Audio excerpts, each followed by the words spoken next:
Okay, let's do this. We are live. Good to see everybody. It is, what is it? Tuesday, finally, June 18th, right? The big day for PCs. The Copilot Plus PCs are live in the hands of people, including myself, of course. We have a lot of them here. We got 6 of them in total. Hopefully you can hear me and see me okay. Hopefully we'll get a nice turnout today. Okay, we got the Galaxy Book4 Edge, we got the HP OmniBook X, we got back here, probably if I go back here, you'll see these two right here. Those are, one's the Surface Pro 11, one is the Surface Laptop 7. I've got the Asus Vivobook S15. What else do I have here? Oh, I got the Yoga Slim 7X. Of course, that's one of my one of the ones I'm looking forward to. Of course, you can see that right here. So we got a bunch of these new Copilot PCs, hoping to get good battery life. I'm hoping to get good performance and to do everyday tasks. Of course, if you're going to do high-end video work and stuff like that, it may be questionable. I would say wait. Maybe we need to see updates and so forth and see how that's all going to work out. But I think in the end of the day, it comes down to what exactly are your needs, what are your expectations, and of course, this is a first-gen product in a lot of ways. I know we had Snapdragon 8CX Gen 2, we had 8CX Gen 3, which were, for the most part, disappointments. But I would say right now, these are the ones we've been looking forward to, and we're going to get them out of the box. So we have a pretty good turnout so far, about 140 of you. Do me a favor, if you're new to the channel, hit the like button. If you want to subscribe, you're going to see all videos on this, a lot of content on the way. So I got to figure out which one we're going to do first. I don't know. There's so many here. Let's do the Lenovo. I think what John Stallings wants me to do is the Lenovo. What do you think? I think we should do the Lenovo. That's the one I've been looking forward to. I know all of these have been really good, but let me move this back here, and let me put the Galaxy Book back there, and we have the Lenovo here.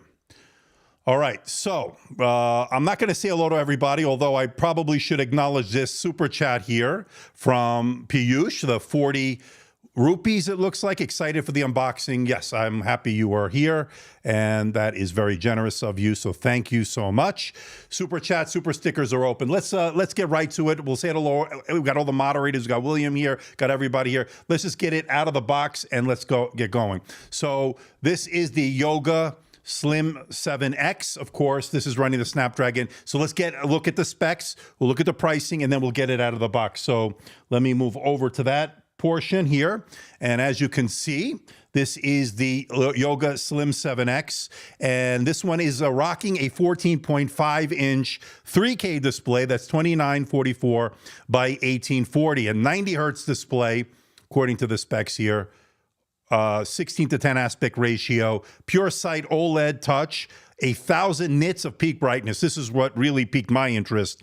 That is going to be really nice. Qualcomm Snapdragon X Elite. We'll get to see which one we get. Up to 32 gigabytes of RAM. I do have a review unit, by the way, coming from Lenovo. This one I purchased with my own money, but they are sending me one, so maybe we can see if there's any difference or anything like that. Got a terabyte of storage, or up to a terabyte of storage, M.2 PCIe Gen 4, 70 watt-hour battery, which is good. Seems like on the larger side. Wi-Fi 7 is always welcome, and Bluetooth 5.3 according to that. As this moves over to the next panel, if you give it a moment, we'll see the weight and so forth as it moves over here. So you're looking at 1.28 kilograms or 2.82 pounds, full HD webcam, IR for logging in, Cosmic Blue, Dolby Atmos on the speakers. I got to test out all the speakers in the full review. And then, of course, we'll look at the ports and all that. And this comes in at a starting price of $11.99 US. You should definitely take a look at the links in the description below if you want to order it. It will be an affiliate link. I do get a small commission, which certainly helps out the channel. There you can see it over at Best Buy. You could also go to Lenovo's website. Again, I will be receiving a review unit from Lenovo. This is one that I purchased with my own money. So that out of the way, let me take this off the stream here. And you know the drill, folks. Let's get this out of the box.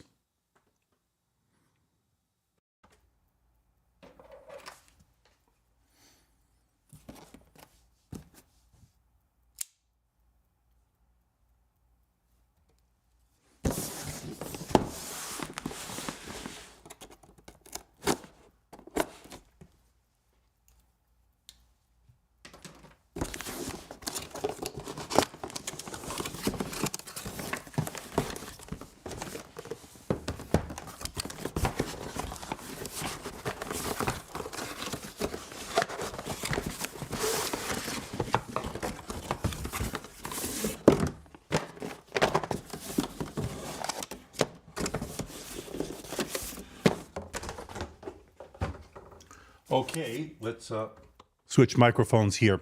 Okay, so we get some, looks like some setup guide here or something to that effect. Some more product information, some warranty information, yada, yada, yada. Let's put that to the side. Let's see what power charger we get here. Pretty compact. So this is, I'm imagining 65 watts. We'll have to get it out of this paper. They've been putting it in this paper wrapping lately. So I've been seeing it all over my studio, actually. Yeah, 65 watt USB Type-C. You can see that here. There you go. And then I saw Sensel here a moment ago in the chat. We're going to get to those Surface products where your technology's in. And then, of course, you get your power cord here. So pretty compact. Let's put that to the side.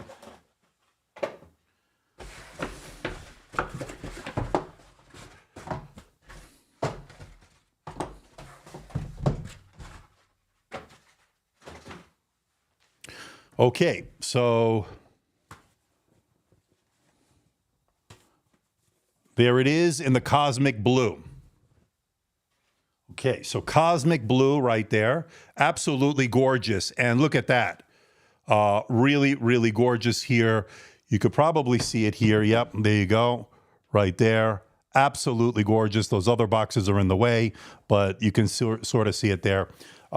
Very, very nice. Tim Shadler, thank you for the super chat. Very generous of you. $20. Great stuff. Getting all these devices together once. Excited to hear your first impressions of the Surface Pro. We'll get to that in a moment. And thank you, Tim, for the generosity, of course, as always. Do appreciate that. So my first impression is thin and light, folks. Thin and light. It is absolutely gorgeous. Now, I'm starting to see a little bit of fingerprints, but you'll notice the Lenovo branding on here. Let's go to this camera here. So you'll notice the Lenovo branding there. It's raised typing. It actually feels pretty nice. Now, you can see how thin and light this is. Let's see if we could do the useless test of the day. Let me put it on this, okay?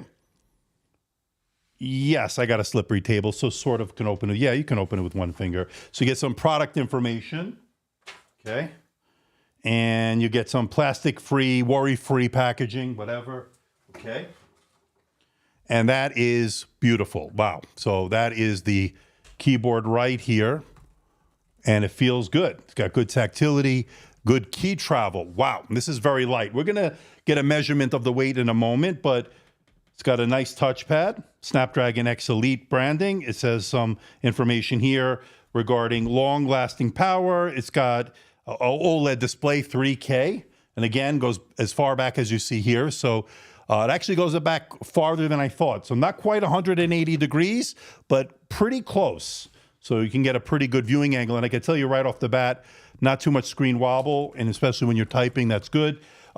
Pretty good hinges also. The build is first rate, so that's a good sign here for the build.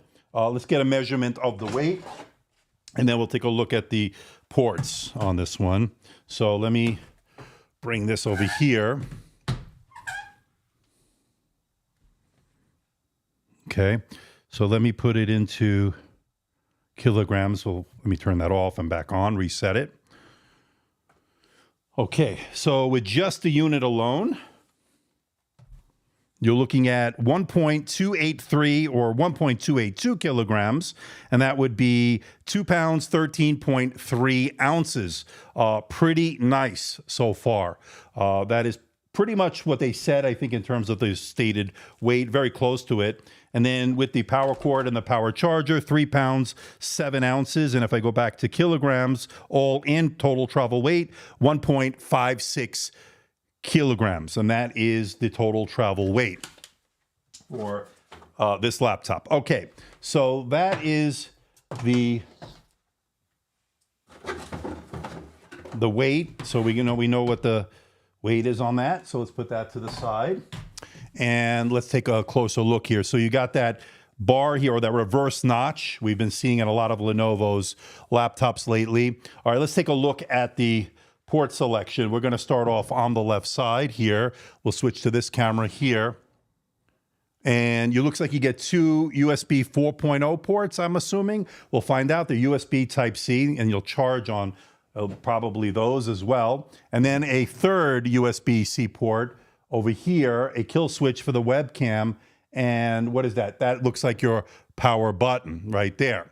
So that is the... Somebody just did a thumbs down.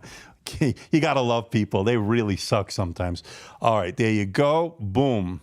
That is the top-down shot of the keyboard. Wow, that is pretty nice, and it is looking pretty good. So I got to tell you, I like this color. The cosmic blue is looking good. Now, I want to get it set up, so let's bring it back over here. Let me plug it in, and we'll get it up and running, and then we'll get to the next one, and then we'll compare these. So make sure you have your popcorn ready. It may be a long one, folks. So I'll put chapters in, and I'll, when we're done. We don't get this every day, right? This is not something that normally happens. So yeah, I didn't see a headphone jack. Somebody was asking, headphone jack. I don't see one. So no headphone jack. Interesting. Okay. And I think I have the other Slim here from the with the Core Ultra, the one we looked at. I think that's what it had. I have it here somewhere. We can maybe, if we have time, we'll look at it. But let's get it first boot up. Let's get a first boot on it. If I can get it started here. Let me hold that. Yep, now it's going. I got to tell you, it is super light. And there's that gorgeous 3K OLED display. 103 likes. Do me a favor, hit that like button. It helps get this spread out over YouTube. I went out of pocket on a lot of this. The stuff that I did buy is this one, although I did find out today that Lenovo is sending me one, so I don't think I'll keep this one, obviously, if they're going to send a review unit. But this was bought at Best Buy. Again, links for everything in the description below. So I bought this one. I bought the Samsung, the Galaxy Book4 Edge. We'll take a look at that today. And then I bought the two Surface products, the Surface Pro 11 with that very expensive Flex keyboard, which is ridiculous with the pen and all that stuff. And then I also purchased the Laptop 7, also a little bit overpriced in my opinion, but we'll see. Microsoft didn't send me anything, and neither did Samsung. I will have the 16-inch coming. I have the 14-inch here today, so for those wondering, that is coming. All right, so it's a pretty typical Windows setup so far. You can see what I'm doing here. I'll put myself down here. So United States, yes. And by the way, this should be a touch display, and it is. You can see here, I'm touching, skip that, boom. I don't think it has pen support, but I'm not sure. All right, I'm gonna put it on me for a second as I connect to my network here. So let me get that done. I'm probably already sweating already, so you'll see. Connecting to the network, boom. I'm not ignoring the chat. I'll get to it. We got a lot to do tonight, folks, so just bear with me to appreciate your patience. All right, so that's connected up. Let's see what's going on over here. Okay, well, we lost the internet connection. Let's go back over here. Maybe I put in, no, it says connected. Okay, first hiccup. First hiccup. It says, let me disconnect that. Let me go back over here. Hold on. Give me a second here. I was hoping it would go smoothly. We'll see. Maybe I put in the wrong password. Checking for updates. So now it seems to be something going on.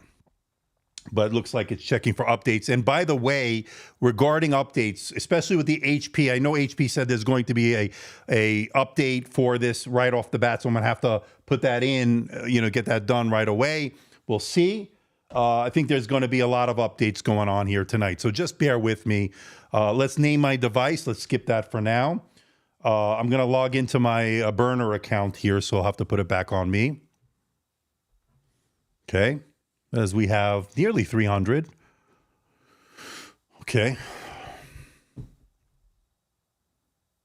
Any screen door effect? Let me see here. Upon first glance, I do not see any screen door effect, but again, I have to check in different environment, maybe the lighting here. I don't see it. By the way, this display, this is bright. This is pretty bright. Let me bring it down a little bit. So it looks like the brightness is very good. I don't really see a screen door effect. Again, I got to get closer inspection here, but so far looking pretty good. All right. So this is checking for updates, as you can see. All right.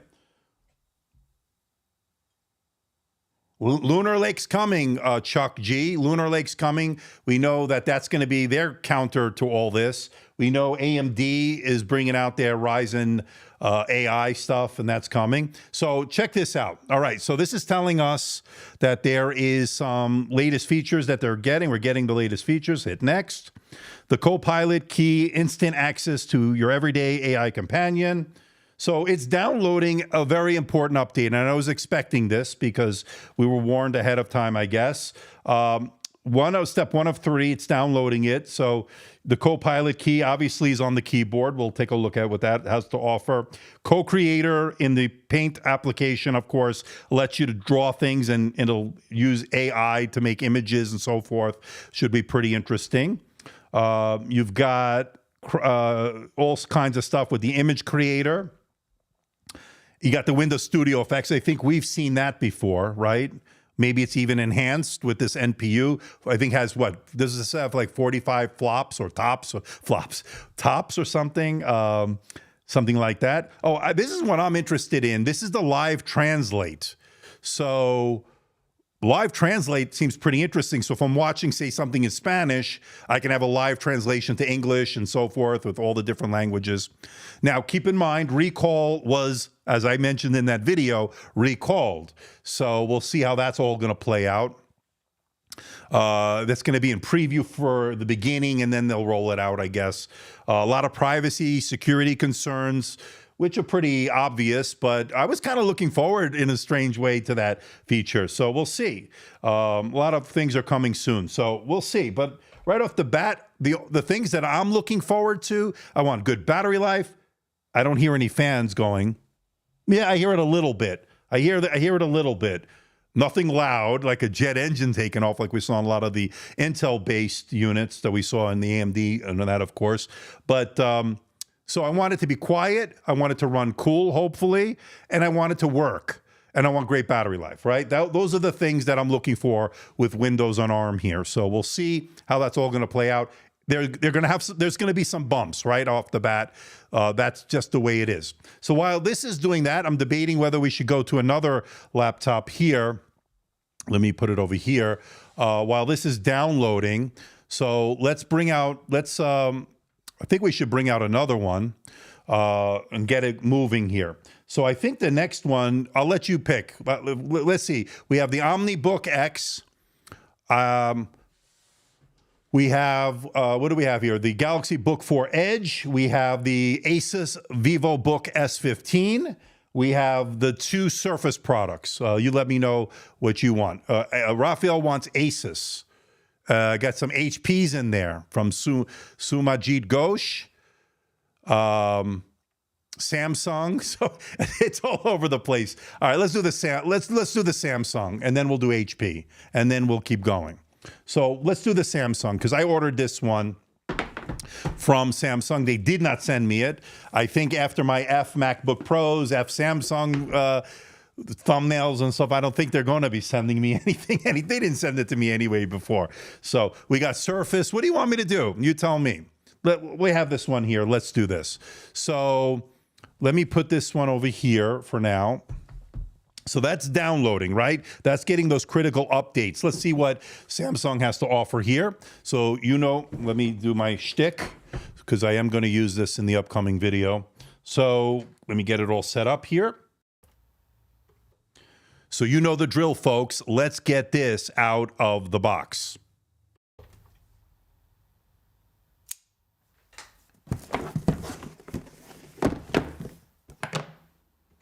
And of course, I don't need the knife with this one. This has these tabs.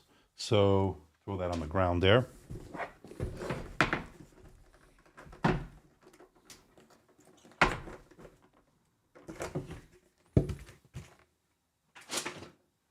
Okay, what does Samsung have up their sleeve here? We got a power charger.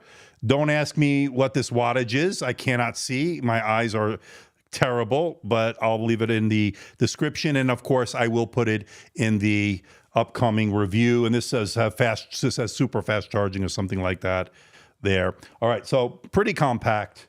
We've seen that before. You know, thank God they still even put that in the box. Wow, this thing is thin. I got to tell you, every time it gets me how thin this thing is. We'll put that to the side for the moment. And we have USB Type-C cable in white. We get some documentation. I don't care about all that. So pretty standard fare. Let's put this to the side. No S Pen or anything like that. It doesn't seem like it's clamshell. So let's put this down over here.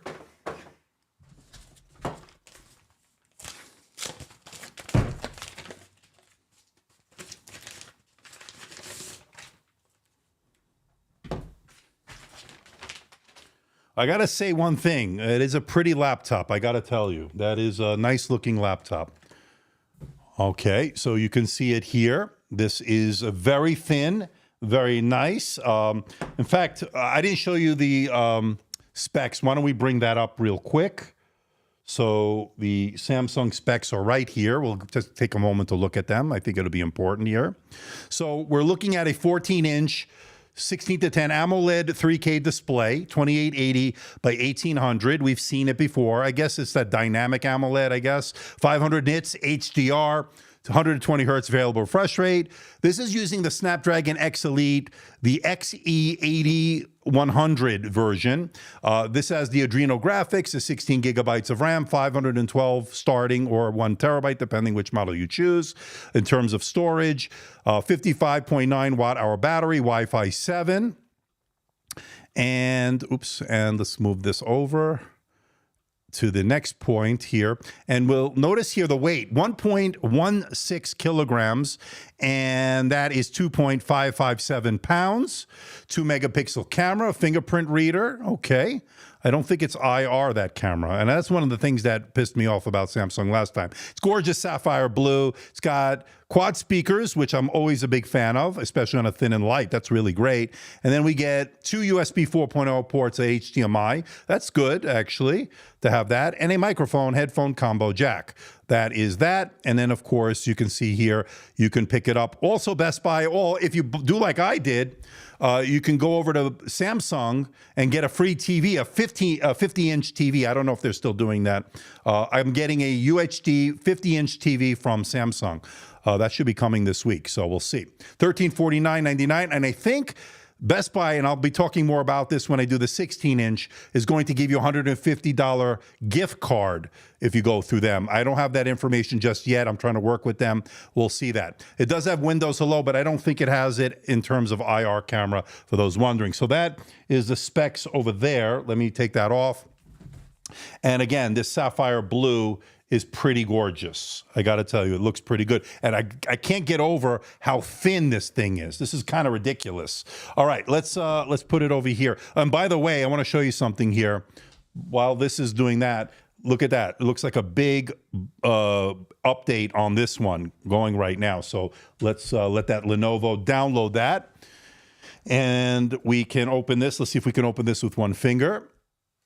Oh, yeah, we can. That's nice. Okay. Now, one thing I want to look for, and was a big pet peeve of mine on the Intel-based units, screen wobble. And I can tell you, it's already better. It's already better. The other thing I want to look for, another pet peeve, screen brightness. Screen brightness is one thing. I hope it is bright, but reflections, right? We saw that. That was a big, major issue. And I got to tell you, looks better already.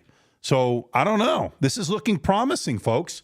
Again, I haven't even turned it on, but it does look promising. Now, before we look at the ports, let's get a measurement of the weight, because these are very thin and light, we know, as that Yoga is still downloading that update. So let's bring this over here. The scale's going to get a lot of work today.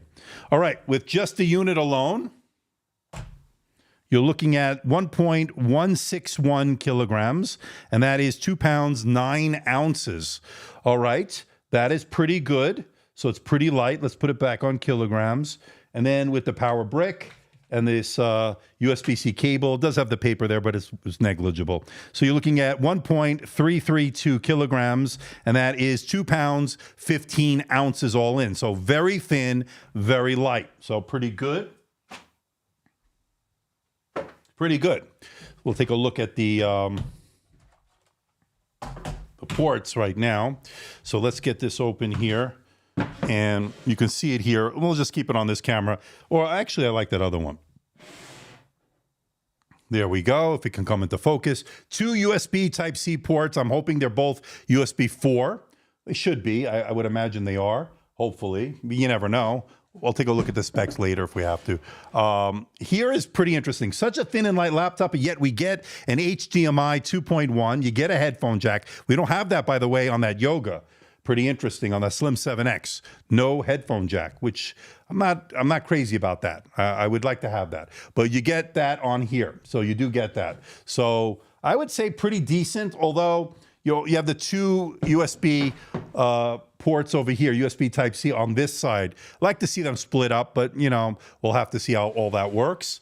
And then, of course, you do have the keyboard here. And I got one of the things, and the other thing we'll test out here is the key travel, a bit shallow for my liking on that. So let's see here. It feels okay. The one we did before, the Book4 Ultra and company, all the other in that line. Yeah, it's still a bit shallow. It's still a bit shallow. Not a haptic touchpad, but again, at this price point, I'm not expecting it to be. But it would have been nice to have a haptic touchpad. All right, so that's done. In fact, we can bring this back here, and let's continue this setup. So I want to get this signed in. So I'm going to put it on me for a moment, and we'll get the Lenovo Yoga Slim 7i set up. Let me put my burner account in. So it did that update, and it feels a little warm. I can tell you right off the bat, and I'm hoping this stays cool. And again, if it's x86 apps, it's going to use emulation. I think they're calling it Prism from Microsoft. Supposedly it's a hit or miss. We'll see. I don't know. So we'll get that all set up in a moment. We'll find out, depending on what you need to do. Adding my burner account onto the Lenovo. Now, here's another thing. It has Windows Hello login. Let's set that up. Okay. Something Samsung doesn't have for the face recognition. And look at that. That was like seamless. Okay. So pretty good so far. And I'm going to put in a pin so you don't need to see that. Let me create the pin. So far, everything seems snappy, but we really haven't done anything other than set it up. It did get some major update right off the bat. So not surprised. So get a little coffee here. And then we'll get this turned on in a moment. We'll try to keep the train moving here. What is this crap? I don't want this. Okay, accept that crap. Coming soon. All right, I want you to see this. Coming soon is going to be recall. So apparently they did an about face. They didn't want to include it today, so we're not going to get it today, unfortunately. Or maybe fortunately. I don't know. I have mixed feelings about it. On one hand, it sounds like a cool feature. On the other hand, it sounds like a privacy nightmare. So who knows? Let me put this back on me for a second here. I'm going to set it up as a new PC. So far, it's not out of the ordinary from the setup other than that big update that they did. And so far, that's what's going on here. So, all right, let's get this, and then we'll get the Samsung. I think maybe we'll do HP next, and then we'll keep it going. Okay, let's skip. So this is the part I hate about the Windows 7. I wish they would recall this. All this effing crap, Skip that. So we have 400 of you. Decline that, decline. What's this? Create and review doc. No, I don't want to do that. What is this crap? Skip.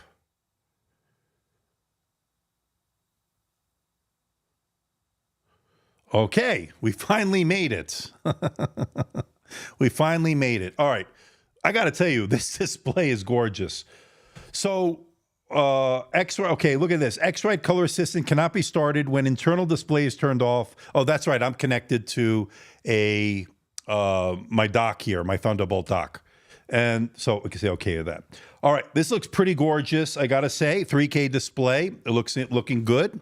Let me do one thing. I want to do one quick Geekbench test, right? What do you say? Let me go to Edge. Hopefully they won't have any issues on Edge. Let me sign in without that data. Confirm. I'm not a big fan of Edge. I'm just going to let you know that. So we're going to go to geekbench.com. You can see what I'm doing here. So this should be, oh, I don't want all that stuff. Oh, here we go. Oh, man. All this crap. Okay, so this should be ARM-based. Yeah, and it says here AMD, ARM, or Intel. Download for Windows. So that should be okay. So far, it's very snappy. Snappy, fluid. It's what I like to see. Okay. So it's downloading it. Everything seems okay so far. Now, I didn't put Chrome on here. I didn't put Firefox or anything like that. I'm using the built-in browser, the Edge browser, which I'm not a huge fan. But again, I'm assuming it's ARM-based. So it's an ARM version, so I'm hoping it'll run natively. It doesn't have to use emulation or any kind of translation. All right, so that's downloaded. Oh, I have to do something real quick. Hold on. So while that's doing that, let me put it on me. I have to unlink this. Hold on. OneDrive. Forgot about that. So far, very quick, very fluid. No hiccups so far. Okay, now. So here's the Geekbench, right? So let's go next. Let's get this all set up. Agree, next, install. Okay, so far so good. We're going to keep it simple today, right? We're going to keep it simple. I want to be able to do the everyday things with this laptop. So we'll see how that's going to go. Thank you, Raphael. You know, you're not subscribed. If you're new here, please hit that like button. Let's get it spread out and subscribe because you have nothing to lose. It's free. All right, 425 of you watching, so we got a nice turnout. So let's keep it going. So far, it's not slowed down. I mean, it seems pretty normal again, but I'm running stuff in the background. I am connected up here to the dock, so I don't know if that's affecting this, but it looks a little slow here at this point. We'll see. So it's setting it up. And let me go here. I want to see system settings here. Oops, not event viewer, but rather system settings. No, I don't want that. Yeah, so it seems, oh, you know what I didn't do? Let me put it on the power mode here. Probably should have done that first. So right now it's on balanced. Out of the box, it's on balance. Let's put it on best performance. Okay. Let's get this set up first.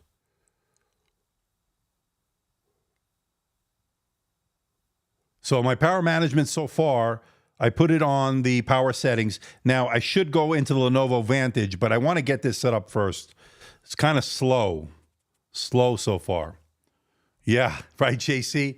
So a little bit slow. Oh, I'm not doing that. I think Rishab McAfee I'm going to keep because I think Josh ran into some trouble when he removed it today in his stream. So I'm just going to leave it for now. Yeah, that's pretty slow. I don't know what's going on there. Let's see the system settings here. So it's my burner account, so don't think you're going to get anything from there. Okay, so it's the XE78100 on this one. 16 gigabytes of RAM. Okay.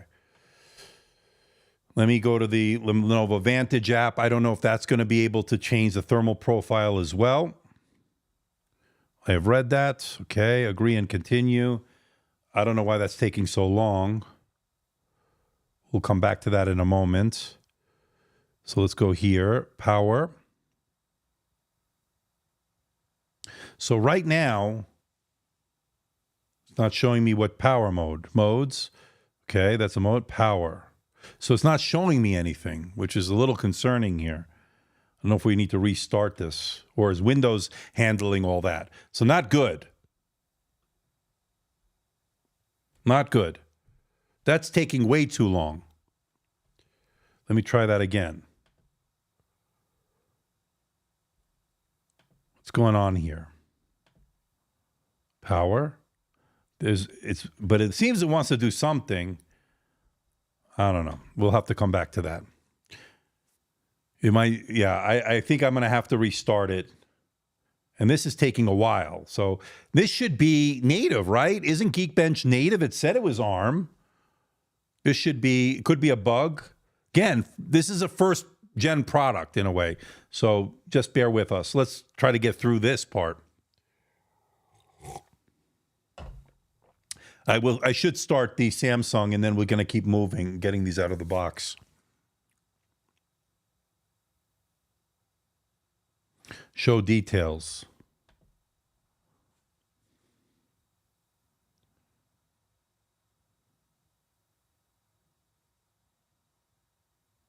Seems stuck on something.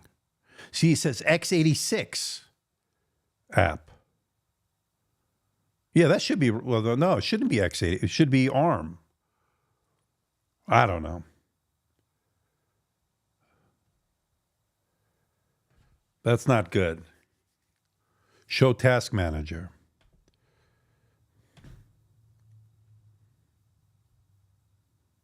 I'm going to restart it. Yeah, it's running slow. I think I need to restart this.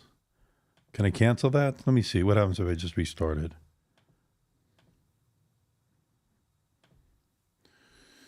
All right. First hiccup of the day. All right. Let's bring this over here. Now, let me get this up and running. Let me plug this one in. Plug it into this one.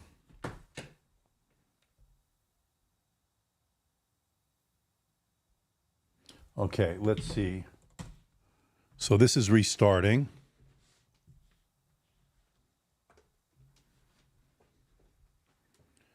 Okay, interesting so far.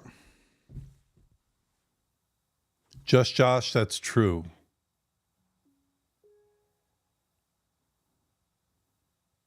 Okay, so let's log in here. Okay. So, first, let me try to go into the Vantage app. Okay. And let me go to power settings here. See, it's blank. Doesn't seem to let you do anything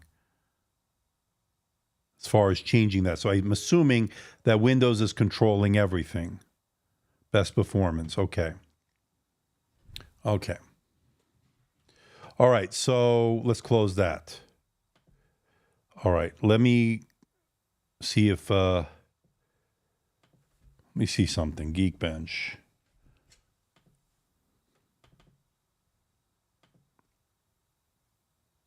To set up your device using a screen reader, turn on narrator by pressing Windows plus Control plus Enter. For more access. Okay, we're setting this up while we're going. By the way, this screen looks gorgeous also. A little too bright. All right, so let me go back over here. Let's go to downloads. Let's try to install it. I mean, there's nothing else we can do. I mean, I saw other people running it on this. We have almost 500 of you. Appears these products are being released way too soon, according to William. Yeah. Okay, say yes. Okay, now what?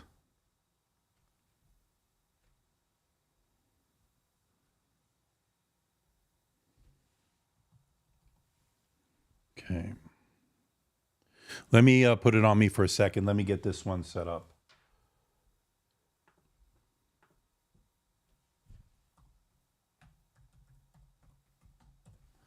Wow. this is not doing. Okay, welcome to Geekbench. So that sure took a long time. Jesus. Okay, it's like almost unresponsive in some ways.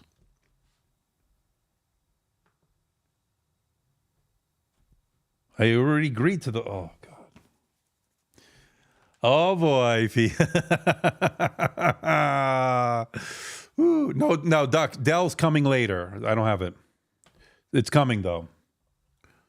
But maybe they should wait. Maybe they were smart. We'll see.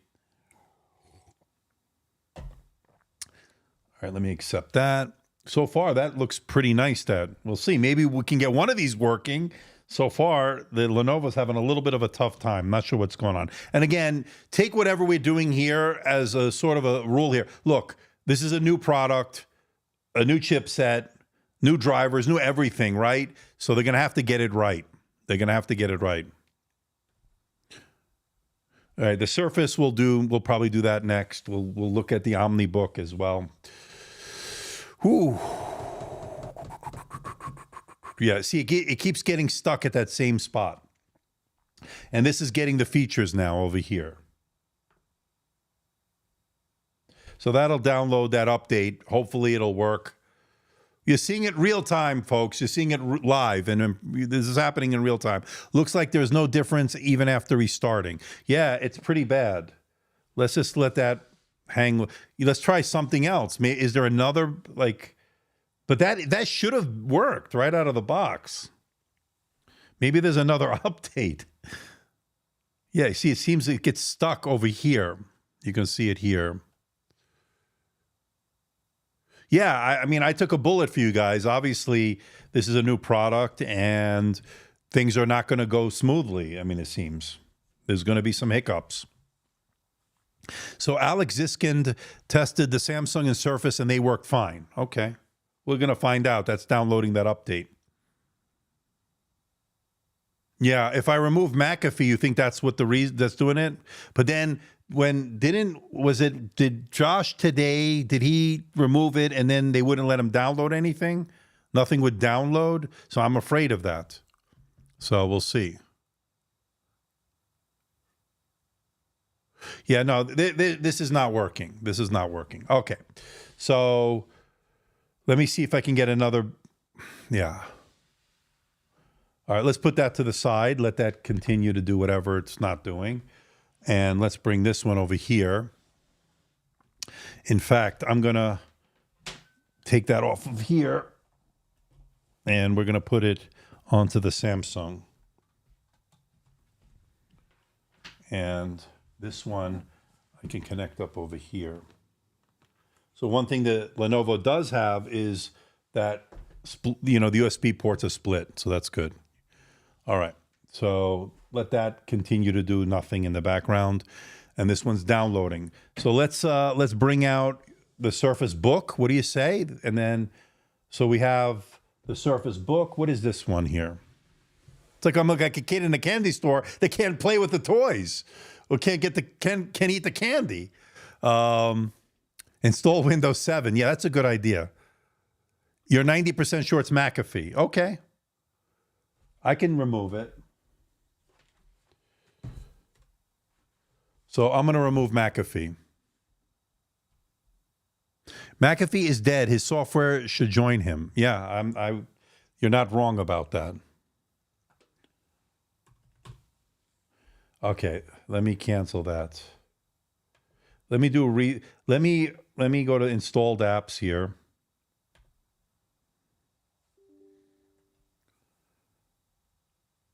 Do you want to make this changes to your device?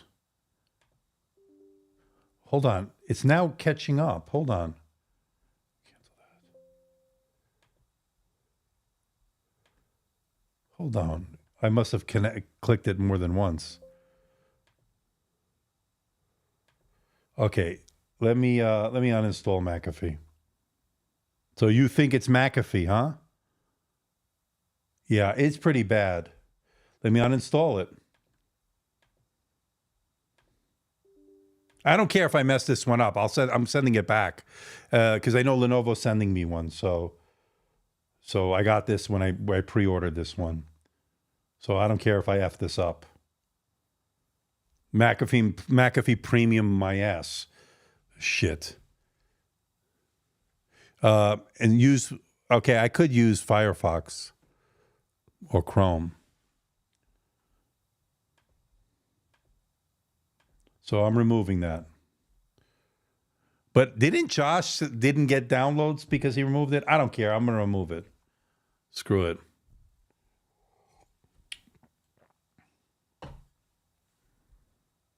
So that's removing the McAfee, 10%. Oh, boy. On a scale, how jank is ARM on Windows? So far, it's a 0. I'm doing it, Axel. Don't you see I'm taking it out? Okay. We're going to be here a while, folks, so enjoy this.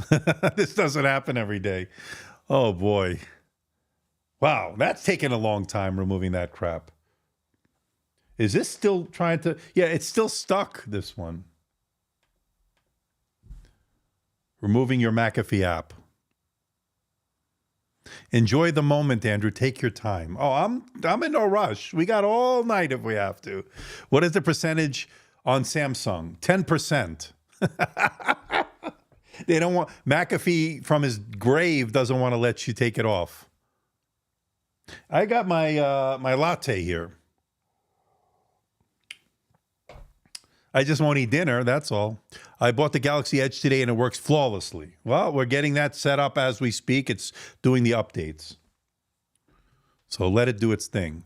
Once in a lifetime 24-hour stream from Andrew. We have 500 of you, not too bad. To see, look at this. This is beyond, this should not have been released.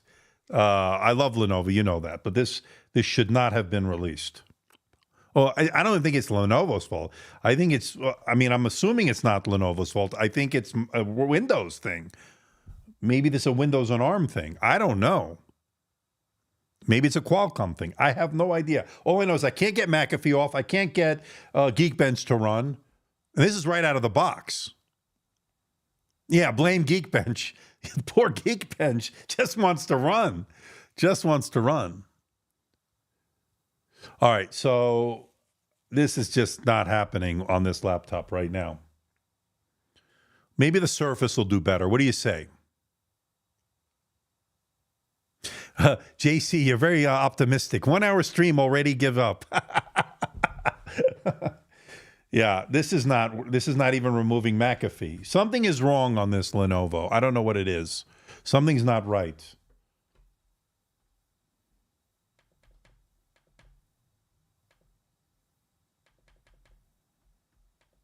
Let me restart it again. This is not working. This will be my, what, second or third restart? Yeah, this is going to go back if I can't get this. I spent money on this. So, yeah, this is going to go back. I'm getting a review unit from, I'm assuming I'm getting a review unit from Lenovo. But after tonight, who knows? Hopefully they shipped it. I know it was in the FedEx thing. You got your Geekbench to work on Lenovo. Okay. How did you get it to work? Sampe, what's going on? How did you get it to work? Because mine didn't so far. So this is rebooting now. So both of them. So this did the update. Hopefully it'll get that done in a little bit. This one, I don't know what the hell's going on. Yeah, guys, this is first gen kind of. These are first day issues here. Let me try to get McAfee off of here. Let me put it on me for. That's my goal now, to just get McAfee off here. All right, so let's go to installed apps. Just bear with me.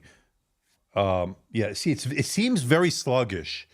Like, it seemed okay at first, but like, look, I clicked on that, nothing's happening. Very disappointing. I'm very disappointed. Like, now it's spinning, the thing is spinning, and that BIOS update is happening on the Samsung. This is, oh, it's not showing up there. Hold on. I don't know what's going on with that. But, oh yeah, because it's doing a BIOS update right there. You can see that there. So let that Samsung update its BIOS, an important update. This is very, very disappointing. I can't get past anything here. Look at this. I can't, yeah, uninstall. This app is related to uninstall that. Maybe we can get through this. Hold on.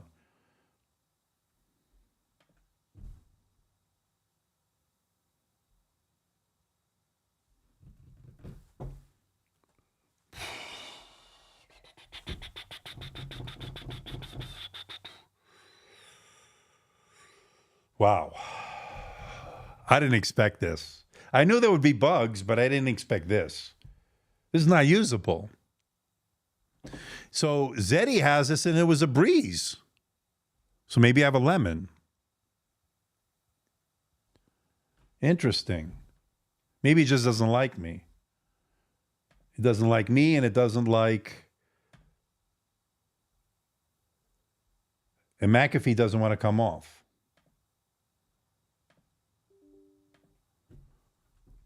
All right, I'm going to move on to the next one. We don't have time for this shit. Ship me the laptop, I'll fix it for free. Yeah, I'm sure you will. All right, here we go. Maybe this'll finally get off of here. I'm trying, folks. I'm trying to, I'm not a patient person, you know that. So I'm trying. This is testing my patience. Hey, Andrew, do you have any idea when these laptops are going to be available in Asian countries, especially India? We're sorry to see you go. It's hopefully not too soon. If it's anything like this, remove. Okay, we got to 10% last time. Let's see what we can get on this one. Otherwise, I'm moving on.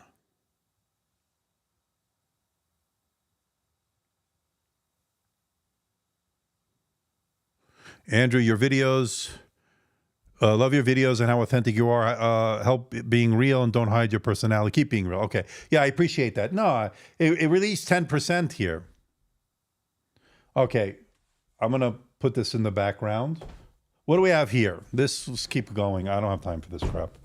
So this is the laptop. Do you want to see the laptop? Surface Laptop 7? Let's do that.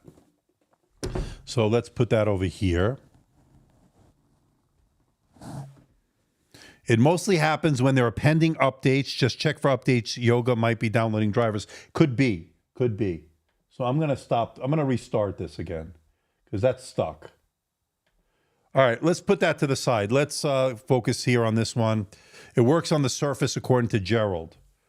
Gerald Tech Show. All right, so what do we have here? Let's go bring out the specs here.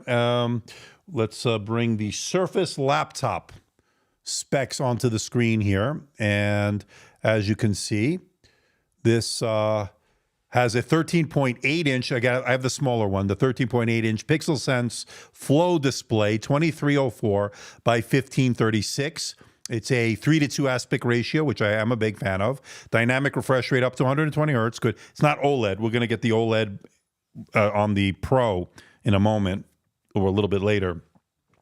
All right, so I went with the X Elite, the 12-core, not the Plus. So this is the upgraded version.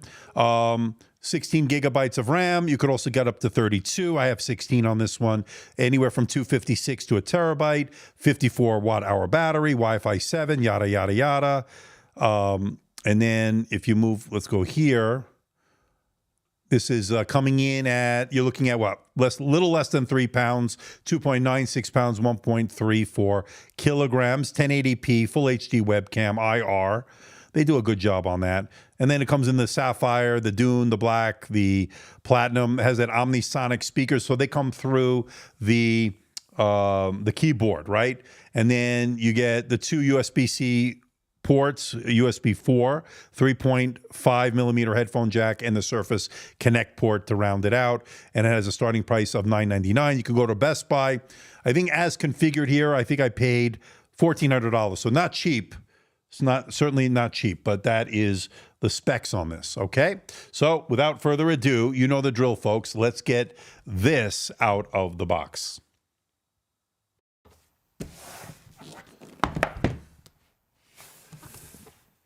Oh.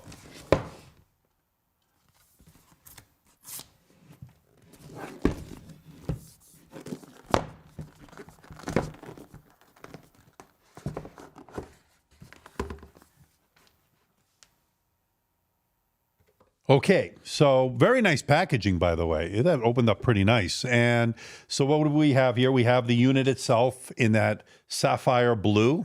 It's a sapphire color, whatever. It's really nice, actually. And then let's see what else we get here. So we get their power charger. You can see that here.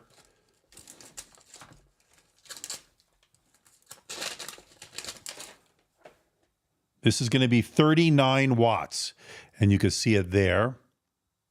39 watts. And it uses the Surface Connect. So I'm glad they still have that. You could charge via the USB Type-C, but has Surface Connect. And then, of course, you have your plug that comes with that. You can see it there. And you get some documentation, I'm assuming, in here. I don't think it's anything important. Yada, yada, yada. Let's put this to the side over here. And let me put that over there.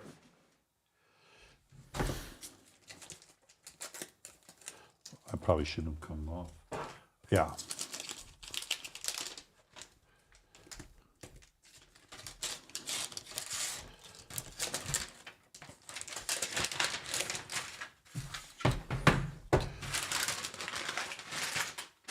Wow, that's a nice looking laptop, that's for sure. That's a Surface Laptop 7 in sapphire. Beautiful.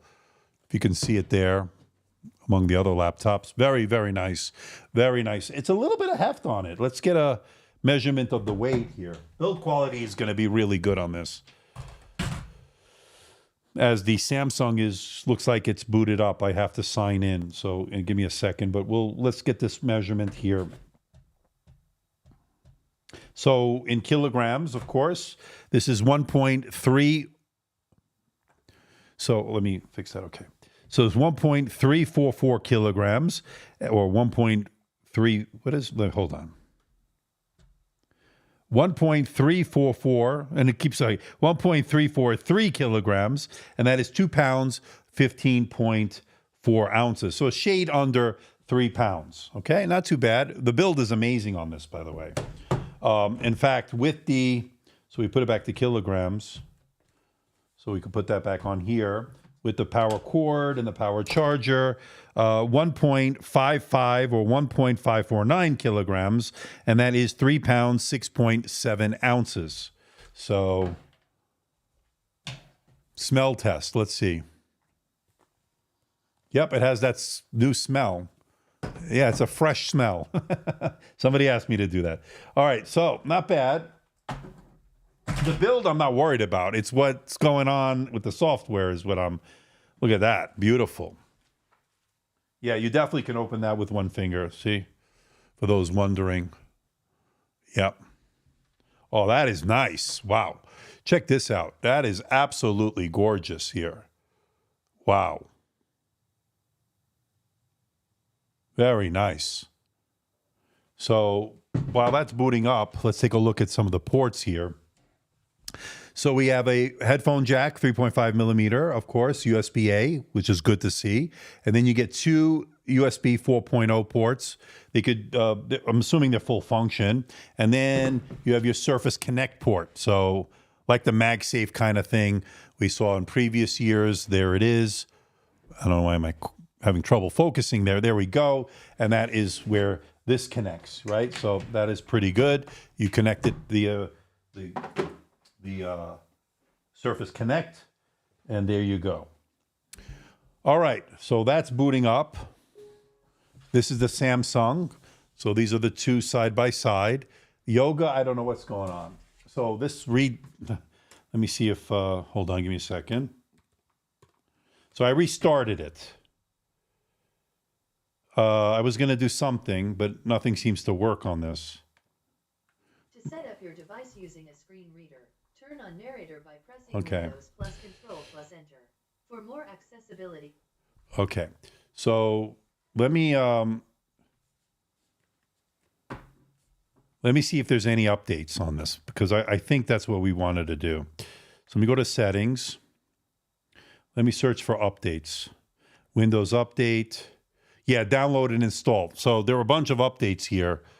You can see it there. So let it do its thing. And let's focus on these for now. So that might have something to do with its issues. Let's get all the things worked out, and then we can figure this out. All right, let me put it on me. I'm going to sign into the Samsung. And I'm going to also, at the same time, move through the setup process on this Surface Laptop 7. Let me sign in here. A little bit shallow on the key travel. Hope you're enjoying this. We're going to be here a while, I have a feeling. So,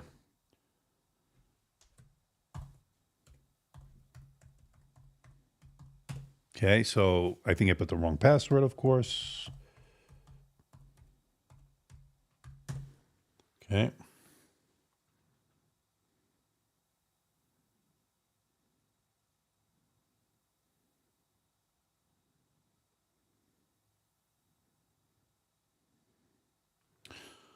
Okay, just checking to see where we are. All right, so I want to show you something here. So you can notice here that this is a fingerprint scanner. This is because it doesn't have an IR camera, which is pretty interesting that it doesn't. So touch that, and that's how you set it up. Seems pretty seamless. Okay. Meanwhile, I haven't run one benchmark out of all these. This is getting ridiculous.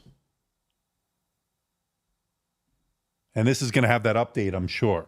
That's updating in the background. So we'll see. We'll get that in a little bit. It's like a juggling act here tonight.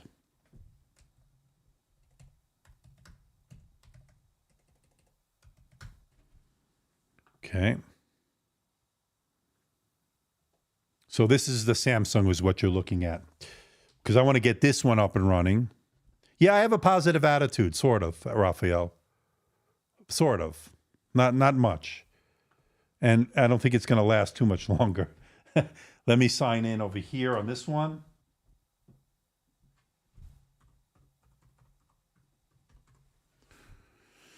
All right. As we have 536 of you watching, do me a favor, hit that subscribe button. I want to get to 163,000 subscribers. So no benchmarks needed for the Lenovo trash. What? Oh, I got a second dislike. All right. Good. All right. So moving right along here. This is next.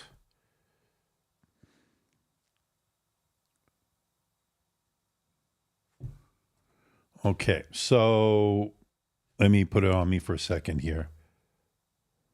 I'm going to set up as a new PC. Accept. Skip for now.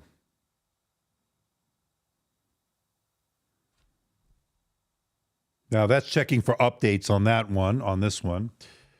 Skip. This is pretty nice also. Maybe this will be the first one where we can get an actual benchmark. The Surface is going to be way better than the other devices. We'll see.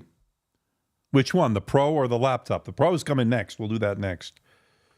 Let me decline that. All right, so they're getting the latest features there. So let that do its thing. All right, so let me decline that. Next, I hate this. The setup process is the problem.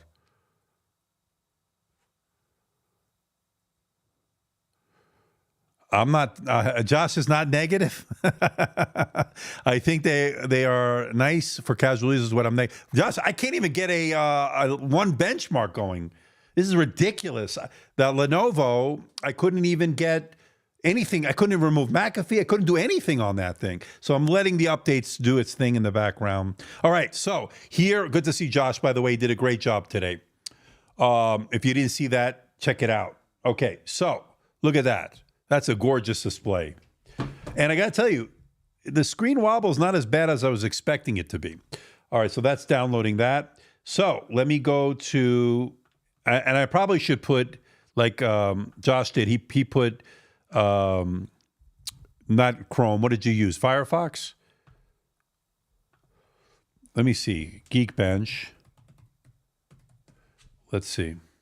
And look, it does say, if I go to download, you can see it here.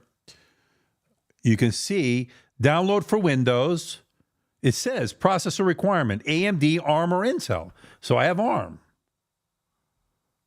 Is there another benchmark? Maybe I was doing the wrong one. I don't think there's any other one. So that's downloading it. Yeah, he's not negative. He's just calling it like he sees it. So far, you like the Samsung and the Microsoft ones for casual users only. Okay. John Mims, thank you for the super chat. I appreciate that. Between the Surface laptop and the HP Spectre 14 Intel, which one would you recommend buying? Well, I have to finish running these benchmarks. The build is amazing. Good to see Sensel here, by the way. The build is amazing. And by the way, speaking of Sensel, this touchpad is a Sensel haptic touchpad, or at least the haptics are, right? If I got that correct, Sensel, correct me if I'm wrong. I know you're in this one. You're in the type cover, so we'll take a look at all that. But so far, I mean, I haven't really used it that much, but I'm assuming if it's Sensel technology, it's going to be good. All right, so this is the moment of truth, folks. Let me put it on. So let me close this. And hold on, before I do that, I have to unlink my account from my OneDrive here. This is not good. Settings, unlink PC, boom. All right, so let me go into the power and sleep settings, and let me put it into best performance. Okay. And let me change it on the keyboard here. So it looks like there's a function 11, F11. So I'm in the high performance mode. So what do we have here? We have quiet, optimize, high performance. Let's keep it in high performance. And hopefully, let's see if this will load. So you can see what I'm doing here. So let's go to our downloads. And there's the Geekbench. If I can get one benchmark tonight, I'll be happy. This is frustrating. So far, install, let's see. Okay, that's promising. Wow, it's pretty quick. So for you earlier, John Mims, I will get you that information once I do review, of course, the laptop that we have here. All right, so we'll say later on that. So this is the moment of truth. We have the Snapdragon X Elite, the X1E 8100, okay. One processor, 12 cores. Let's run the CPU benchmark. Finally. Oh, you also tried Ubuntu. Josh tried Ubuntu. Were you successful to getting any Linux distro working? Let us know. So far, the Samsung is the one that I was able to get it to run. We're still booting up. We're still getting the updates on this one. And then this one, the Lenovo, is still downloading. Let me see here. So let me see what other updates, and then I'll try it again.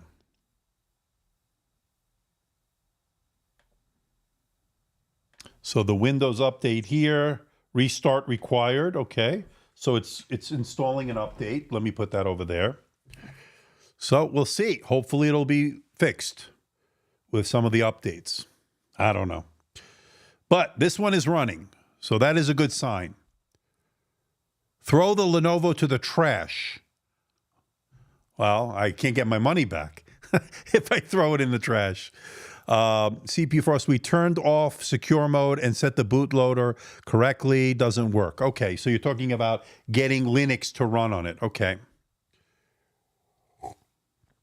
It's a first gen product. I would hold off if you're doing any kind of highly specialized software type things, any professional work. I would wait. If it's a casual web browsing, watching movies, Netflix, Amazon, YouTube, office work, I think you'll be fine, right?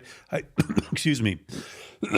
I think you'll be fine. But as we have 600 of you, so yeah, I would say hold off give it a chance, let the dust settle, let the updates come in, and see where we are. The hardware looks great. The hardware looks great, but the problem is the software may not be for everybody. We'll see. I haven't had no luck so far. This is the first time I was able to get Geekbench working on this. Yoga is updating in the background, and then we have the laptop 7 installing the second of 3 updates initially out of the box. All right. So that restarted. So let's get this back over here, and let's see while that's running in the background there. So let's see. Hold on. Let me. Okay. All right. I'm a little frustrated, I'll be honest with you, but we'll see. Okay, let's see if there's any other software updates here. From the system settings here, Windows Update, check for updates, checking for updates. I'm not going to try to remove McAfee at this point. Nothing changes. Windows updates are slow.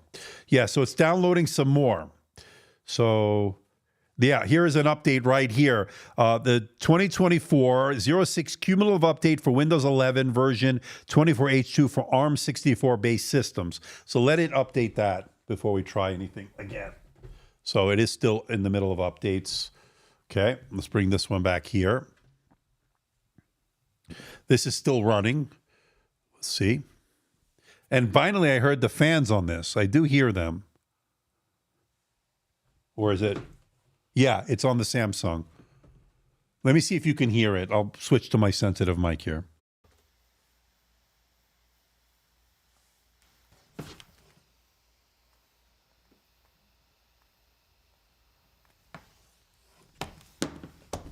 It's pretty quiet. Fans are going. Let me get my decibel meter.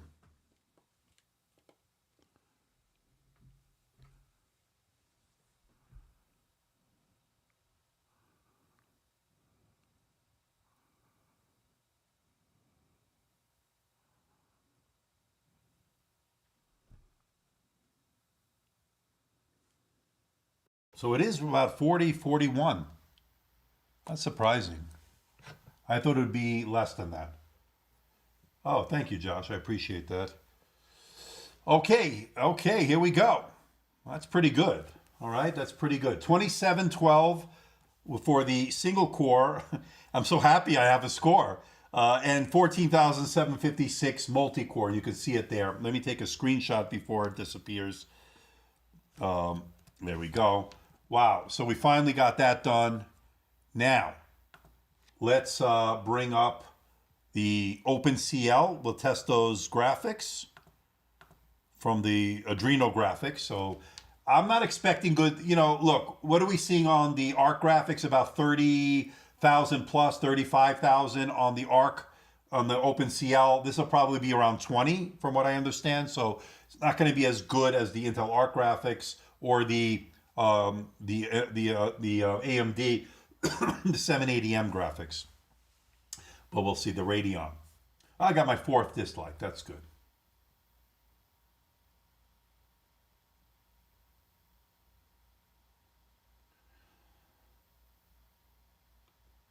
Thank you, Josh. I appreciate that.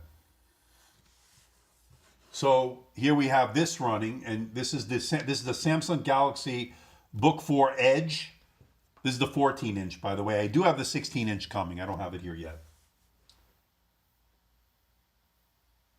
The CPU seems to be somewhere between an M2 Pro and an M3 Pro. Yeah, it's not bad. So far, good single core and good multi-core. People who don't like me. There's quite a few of them, I think. So there is a update happening over here on the Surface Laptop 7.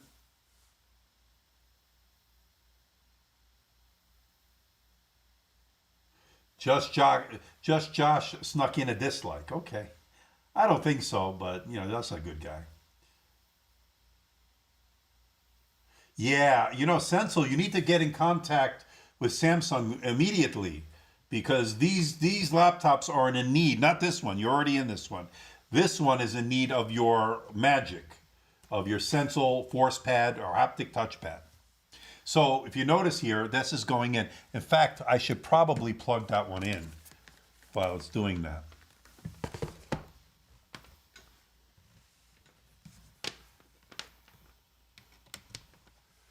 So I don't want to take any chances. All right, so this one, let's see what's going on here.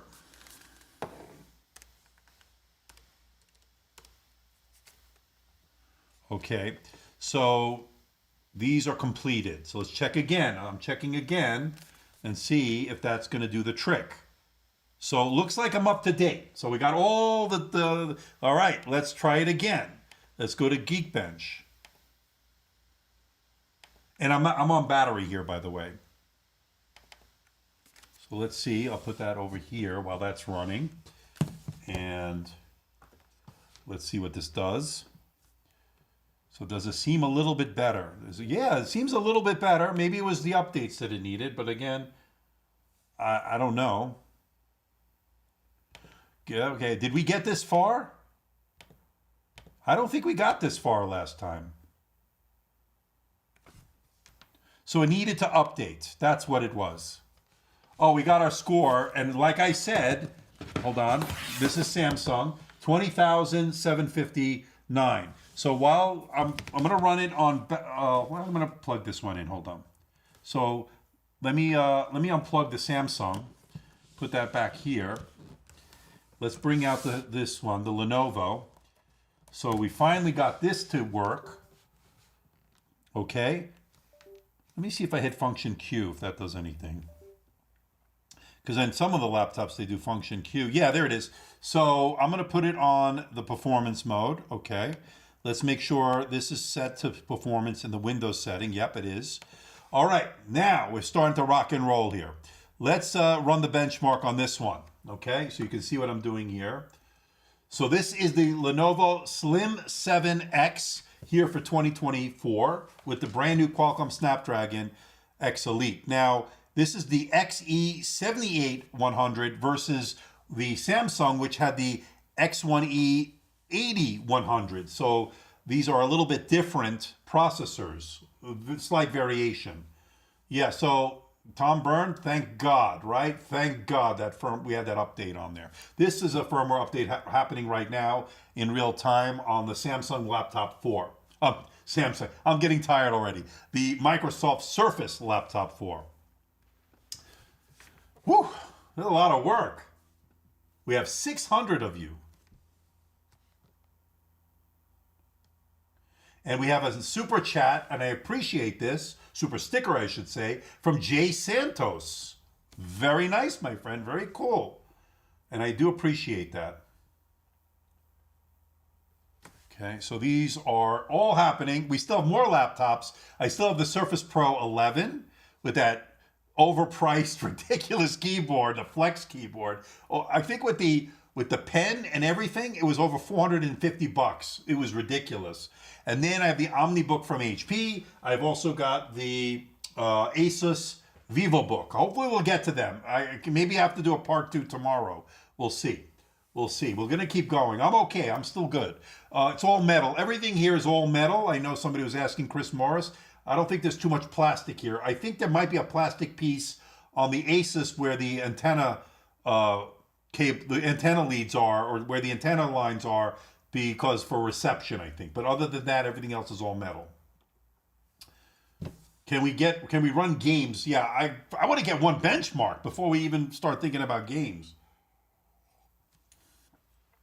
Why don't you unbox the Surface Pro in the background? Yeah, well, I got limited space here. We could probably do that.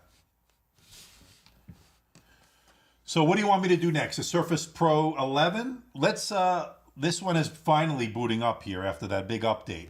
So let me move the OmniBook out of the way because we're going to get to that at some point as well. Now, talk about overpriced, we're going to talk about this. So,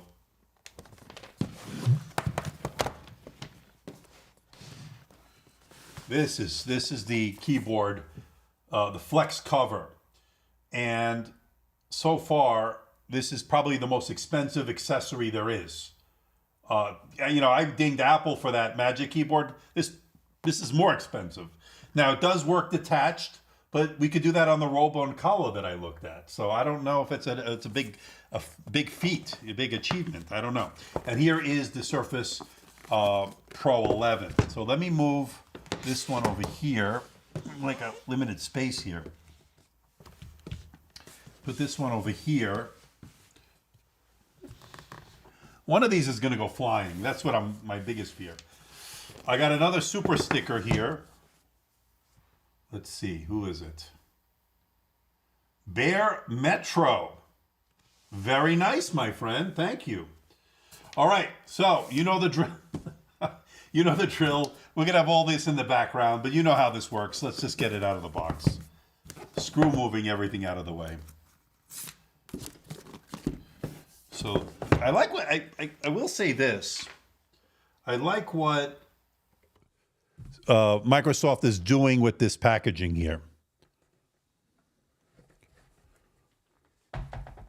And take a look at that. This is really, really gorgeous. Again, that sapphire blue, match it up with the laptop. Wow. This is nice. That is beautiful. Wow. Super chat from Rafael Perez, our friend and moderator. Thank you, my friend.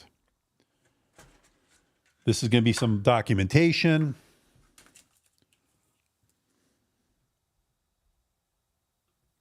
Yeah, there's probably some documentation in here. And then we have our score, by the way. And I'll just tell it to you real quick. You probably won't be able to see it. Maybe you can see it over here. No, it's out of the frame. Before we get back to the Surface, 2455 on the single core. This is the Lenovo Yoga Slim 7X. And 13,458 on the multi-core. Let me take a screenshot.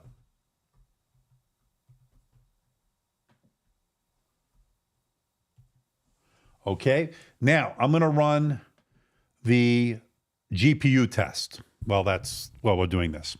Okay, so we have this pretty compact power charger here once again. This is the Surface Pro 11. And this is also, this 39 watts. So I think it's the same charger we just saw on its sibling, the Surface Laptop 7. So it has that Surface Connect right there. Okay, and then we get your power cord, and I think that's it. And then no pen or anything. That's all separate, and we'll talk about that in a moment. So let's put this over, put it back in its box. And if I can open the box, yep, there we go. So that's pretty much the same that we just saw. And put this over here. Okay. Now, this very expensive keyboard. Okay, more pull tabs. Okay, one over here and one over there. And let's try to get this open.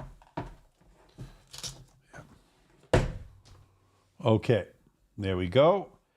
And there's some instructions there. I think we've seen this before. The Carpenter style pen, which we know from the past. We've seen it before.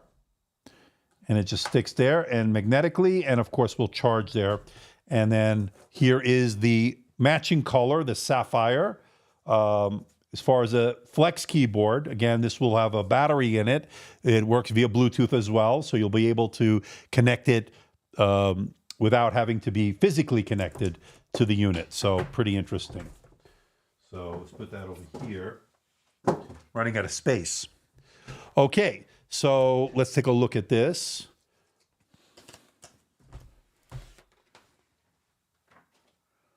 And this is a beautiful looking Surface, right? So you get your keyboard, your kickstand rather. It's got that flexible kickstand, the infinite kickstand, and it connects via the connection there. You can put it up on a raised angle. You can see it there. Very, very nice. So we got another super chat here from Memo Soria. Thank you, my friend. 100 Mexican pesos, right? Thank you. Hey, Andrew, thanks for your reviews. I bought the Lenovo Yoga Slim 7 because of you. I love the X1 Carbon, but my new one is perfect. Okay, good to hear. Very, very good. And thank you so much for your generous super chat. I do appreciate that. All right, so we got our score back on the Yoga for the graphics score, 20,468. More in line with what we saw on the Samsung. It won't be as good as the ARC graphics. Now, let's get this booted up. This is really, really nice. You can see it here. I really like this. And you can use it detached, right? So this will be very good. We'll try to get all that figured out. You can lay it flat on the surface here, or you can, no pun intended, or you can give it a nice raised typing angle. And you can see here, it does have a little bit of a raised angle to give you some good ergonomics when it comes to typing. I actually really like this. This is looking pretty good. Let me turn it on. Very good color. No, yeah, it's not going to be great. And yeah, it's not good on your lap. I don't know if you can see what I'm doing here, but to use it on my lap, nah, it's not going to be, it'll tip over. It's not good. All right, let me sign in to my Surface laptop here. Let me sign in. Give me a second. I'm going to put it on me.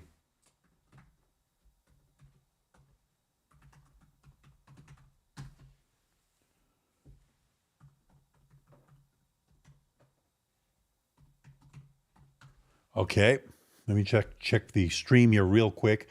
Just give me a second. Okay, we're good. Okay, oops. Okay, so now it's asking me, we'll put this one over here. Now it's asking me for my face recognition for Windows Hello. So let me log into that. Let me get that set up.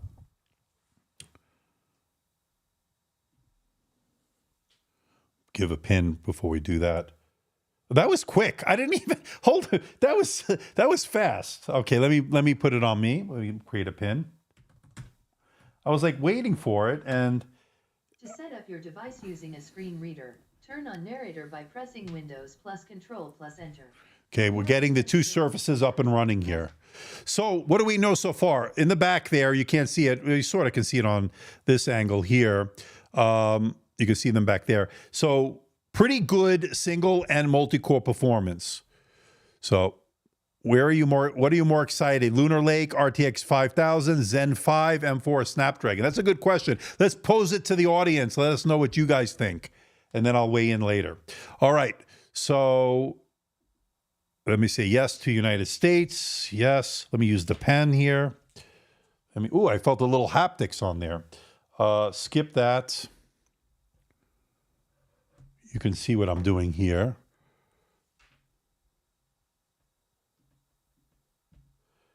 And we'll get through this setup. These are the coming soon and all that stuff, the recall and all that. And then let me put it on me for a second as I have to put in my password for the network. So at least we got that Lenovo up and running. I'm happy about that. We were having a little bit of some issues early on, but we persevered.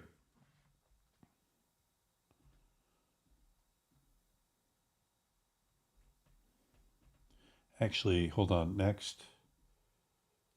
Let me, I don't want to restore it. I want to do it as a new setup. Yeah, more options. Set up as new PC. There we go. So I think it did its update already. Remember, I think this one did it already. Oops, you've lost internet. This happened earlier. So it's getting things ready here. So next, let's see if this is connected. Okay.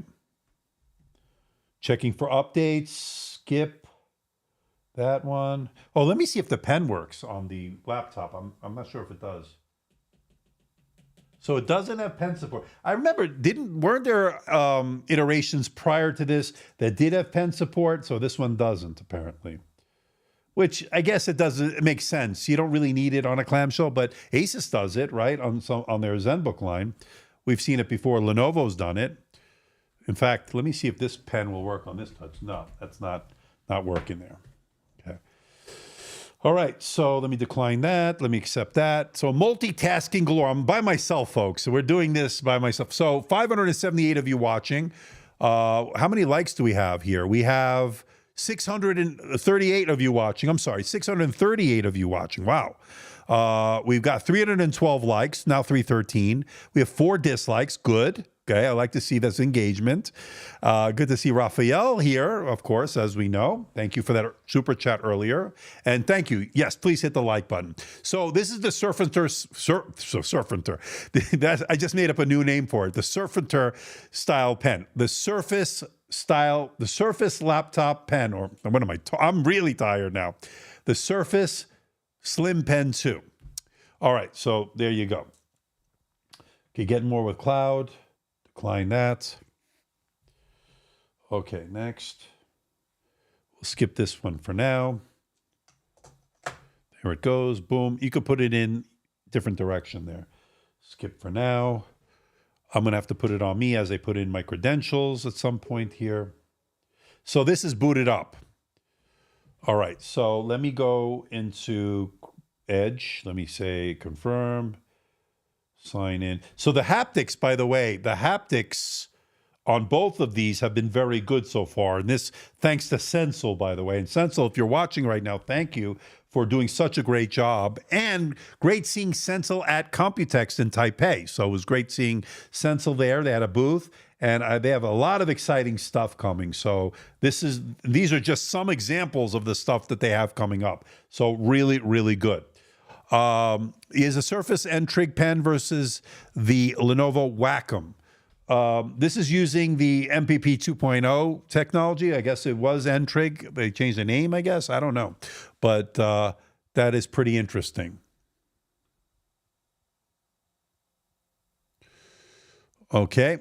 Now, let's see here. So this is downloading the updates. So let me actually, well, it's doing that. What I could do on the Surface, on the Lenovo, so this is going to plug in on one of these two here. Okay, so this is plugged in. So let me take the Yoga, now that we got things running. I want to run the Geekbench on battery. So the numbers so far, you can see right here, 2455. This is on power with mains in, 2455 and 13,458.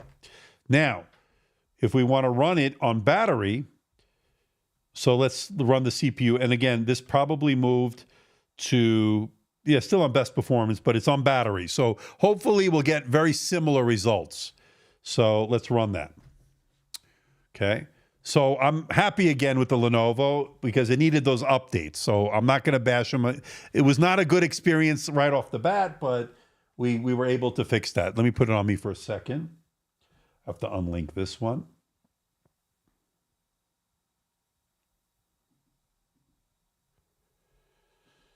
Okay, hold on. Give me a second.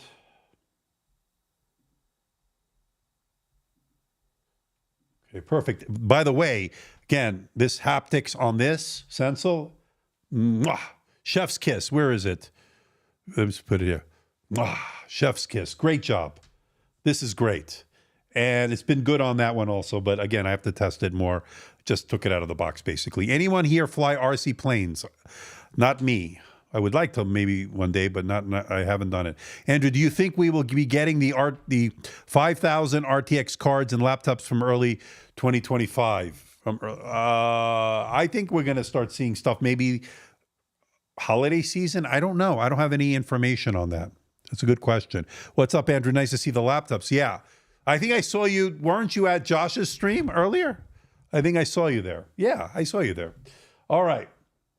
So I'm going to download Geekbench for this one. This is the laptop 7. Let me do that real quick. So this won't have any bloatware. It's a Microsoft, so that'll be good. So let me download that. Let me go to the settings here, power sleep settings. Right now, it's on recommended. That's interesting. So the Surface was on what is called recommended, but we got better performance and best performance. Those are the three choices. Interesting. So I'm going to put it on best performance, and we can get it. Hopefully, this will run smoothly. So far, so good on the Surface products. So that's been pretty good. Let's see here. Where is Sensel? What do you mean where they are? They're in, Sensel is in the touchpad. They live there. In fact, they rarely come out of there. Sometimes in the middle of the night, they'll come out. No, I'm kidding. They use the technology. So Sensel, for those that don't know, and they're watching right now, Sensel is a company that makes haptic touchpads. They have the technology, the patents, and so forth. They were originally in the Lenovo ThinkPad X1 Titanium. Remember that amazing laptop? I had that. That was their first foray. They most recently were in the X1 Carbon, the brand new ones, and the X1 2-in-1. I don't have that. I have the ones without the Sensel haptic touchpad. Hopefully, I'll be getting those soon. They were in the Z series, the Z13 and the Z16. They did a really good job there. So they make the touchpads. And that's a very important part of the experience, the user experience, for sure. So they made it. So this is running on battery. We'll see what difference in score. Hopefully, like a Mac, we'll see very little variation between plugged in and battery in terms of performance. How long have we been live streaming? So far, 1 hour and 38 minutes.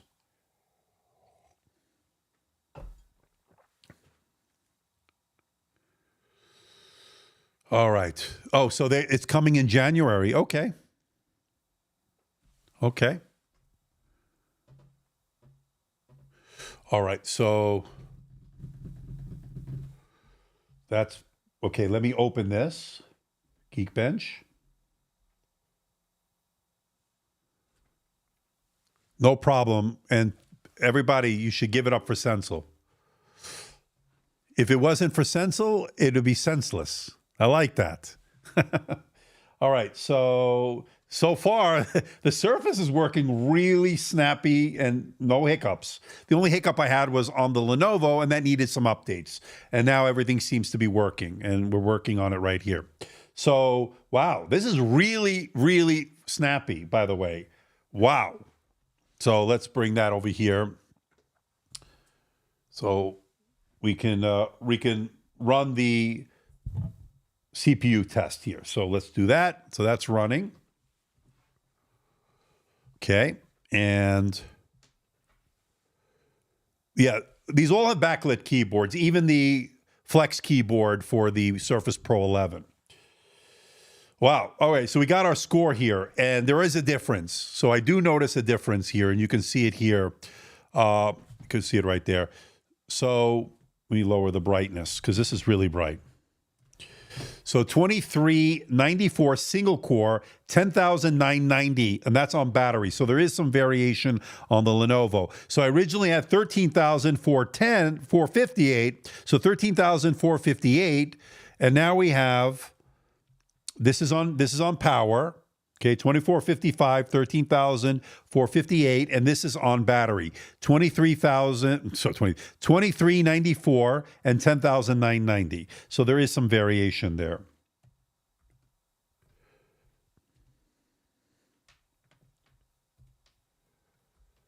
Okay, I took the screenshot. So you can expect less performance, I guess. I don't know.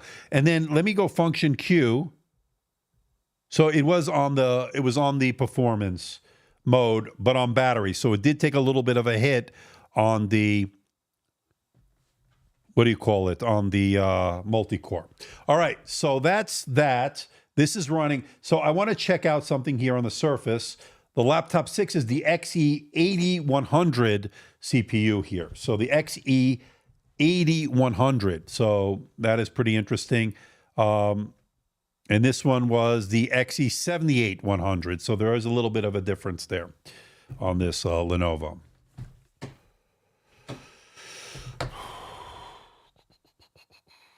Very nice. Okay, so let's put this. And by the way, this is really cool. So the bottom of the Lenovo is cool. It's not even warm. So we just ran that. Let me download another benchmark on here while we're still doing this. And let me, let's do what? Cinebench. I don't know if this is going to take too long. R24, because we know that it does have an ARM-based version. So let me download that. So here, you can see here, so it says download Cinebench 2024. So you have an x86. We don't want that one. We want to run it on ARM. So that's downloading. So let's see how that's all going to work out. It's a glossy display. Is this 16:10? I thought this was going to be 3:2. Is this 16? I don't remember. Is this, can't tell. Somebody remind me, is this Lenovo Yoga Slim 7X, does that have a 3:2 or a 16:10? Let me bring up the specs so I can answer that question real quick. I hope I have the right specs here. So it's a 14.5-inch 3K display. No, 16:10.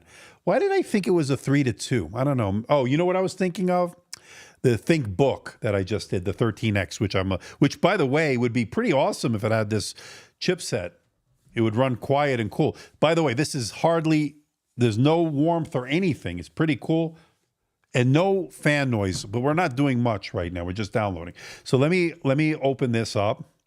This is Cinebench 2024. And then we'll put it on the Samsung as well at some point here. And all of these, actually. We're going to get our score here in a moment on the laptop. So, oh, it's set on 60 hertz. Yeah, I'm going to have to switch that as well to 90. Right now, the battery is it's sipping battery. I started at 100. It's now at 98. And I've been off battery for at least 15 minutes, I think. So looks like it's sipping battery. That's good. That's a good sign. So while that's extracting all this, let me go into the settings here, the display settings on the Lenovo, and it does have HDR and all that stuff, but I'm going to go to the advanced display, and out of the box, you are correct, it is 60 hertz. So I'm going to put it to 90. So you have two choices, 90 and 60. So let me keep the changes. So 90 will give it a little bit more fluid. It's not the 120, but there you go. All right, so while that's downloading that, getting everything ready on that one, so this is our first score on the Laptop 7, and you can see it here. This is 2,835 single core. That's the highest we've seen so far, and 14,370 multi-core. That's pretty good. This is the X1 Elite. This also is available as an entry model with the X1 Plus. So this is the Elite, and that is a good score there, right there. So let me take a screenshot. If I can find how to do it on this. I haven't used a Surface laptop in a while. Is there a screenshot button there? Let's see. Yeah, there it is. It's this one right there. Okay, so that is pretty good. What do you think? Very, very good. So the system update, so that system is still working an update, and you can probably see it in the background there. That's the Surface Pro 11. Let it do its firmware update. That's doing that. So this one, here's a Cinebench. And let me load in the Cinebench. I'm going to probably have to plug that in at some point. And then, of course, this one, we could run the GPU real quick. And again, I'm expecting 20,000 plus. That's it. I'm not going to expect more than that.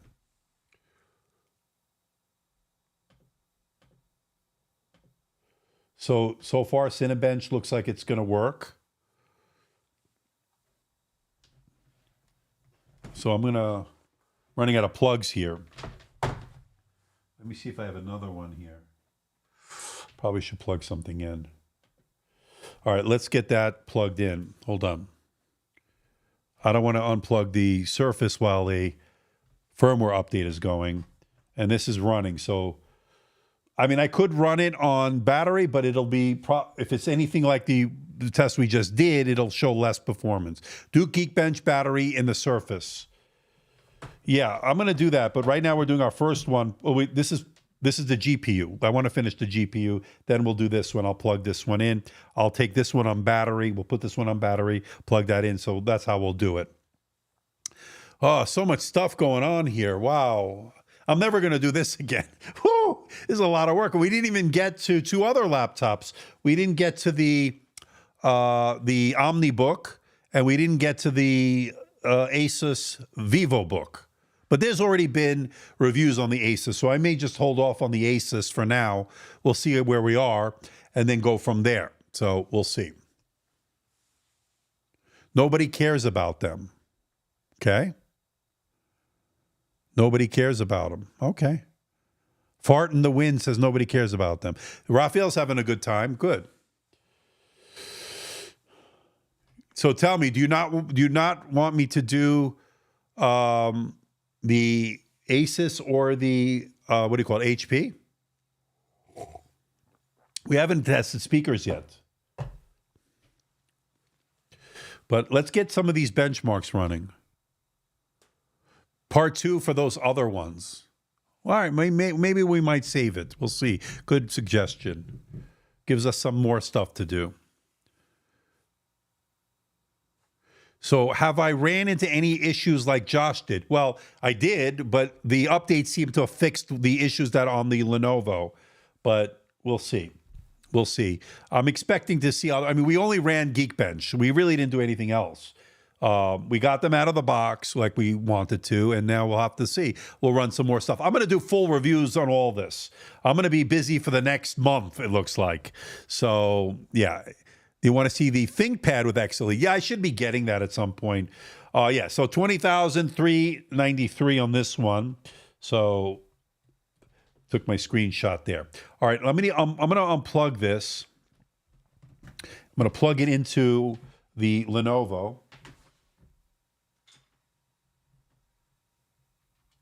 Okay, and I'm going to run the multi-core, but I'm actually not going to do the full test. I'm going to do preference here. I'm going to do a 5-minute custom test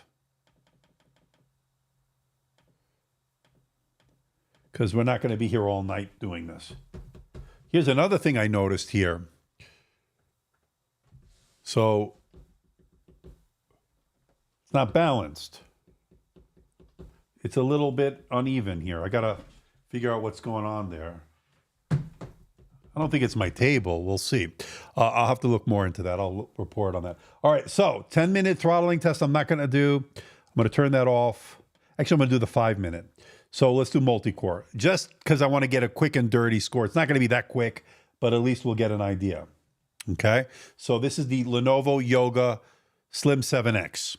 So this one I'm going to run this on the laptop on battery. We're going to see if there's any variation in the performance, whether it be battery, whether it be on, what do you call it? Powered, with plugged in. So we'll see. When is the next live stream? We didn't get through this one, Axel. Maybe tomorrow. We may have to save those two for tomorrow. I got a little too ambitious, I think. We got 4 of them. Give me credit. I got 4 of them going here. So while this is running on battery, let's bring the Surface Pro 11 over here. We'll put that one back there. It's like a chef, balancing the different dishes and stuff. All right. So let me sign in. So let me put this on me. By the way, before I do that, hold on. Before I do this, we got to get a measurement of the noise. And it is starting to heat up on the bottom. Oh, and the fans are going. Give me a second.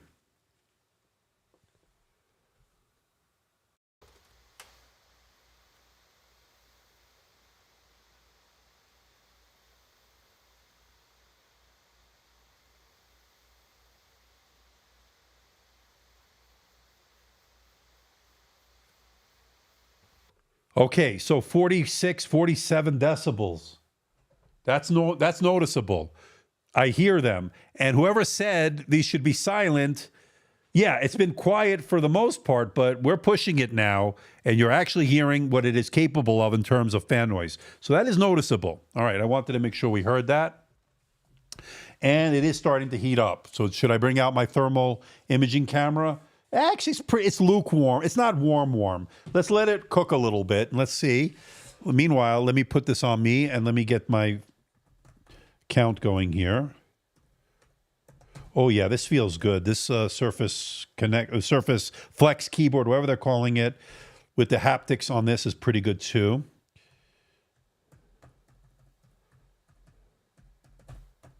Okay.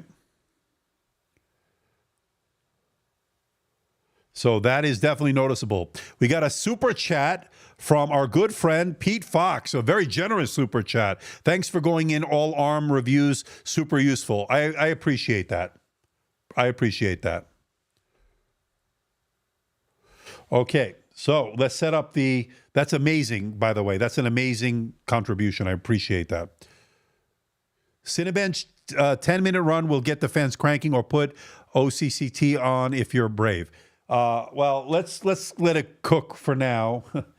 No, it was reaching 47 already. That's pretty loud for what wasn't expecting that, but that's why they have fans in them apparently. All right, let me set this up. This is the face recognition.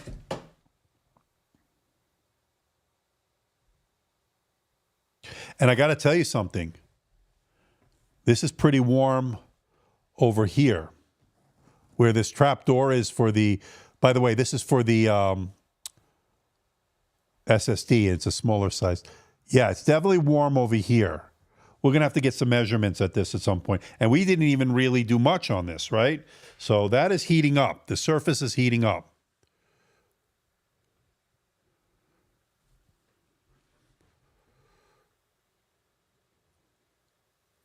Yeah, Pete, very generous, man. Very generous. All right, so let me set up a pin. That was pretty seamless as far as the setup on there.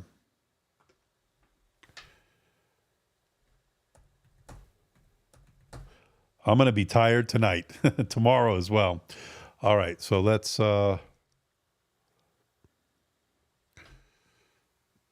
probably from the update. You know, probably, but man, this is heating up. This one is heating up.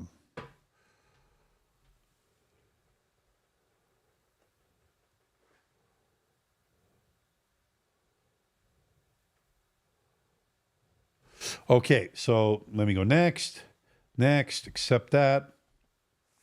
So this is going to give us a score in a little bit.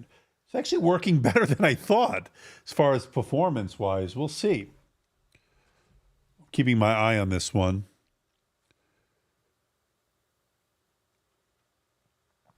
Is a Surface laptop on maximum brightness? Seems a bit dim. No, I had to lower it because it was... about halfway. Maybe lower it because it'll blow out the camera. This is actually pretty nice. Oh no, the Surface laptop. Which one? No, this is the OLED. By the way, this is OLED. We'll talk about that in a moment. This is OLED. That's IPS. And let's see what score I got on that. Oh, it's still working. It's still working. It's sort of timed out. I should have changed that. All right. So more options. Set up as new PC. Okay. Boom. So we're almost there setting this one up.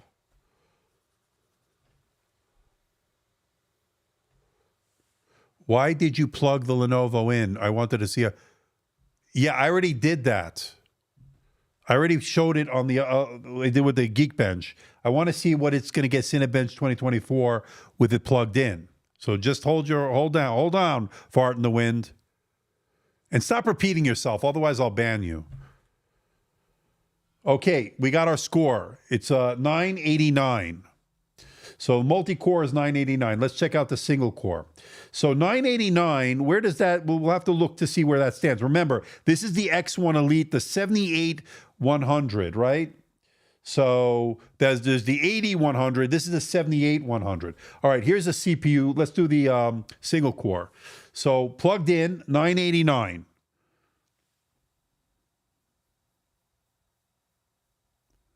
You know, people can be stupid, so just calm down. Yeah, that's the way. Okay, let me one thing I want to do is turn off this screen dimming and all this stuff. So let me go, let's see. Yeah, that's better.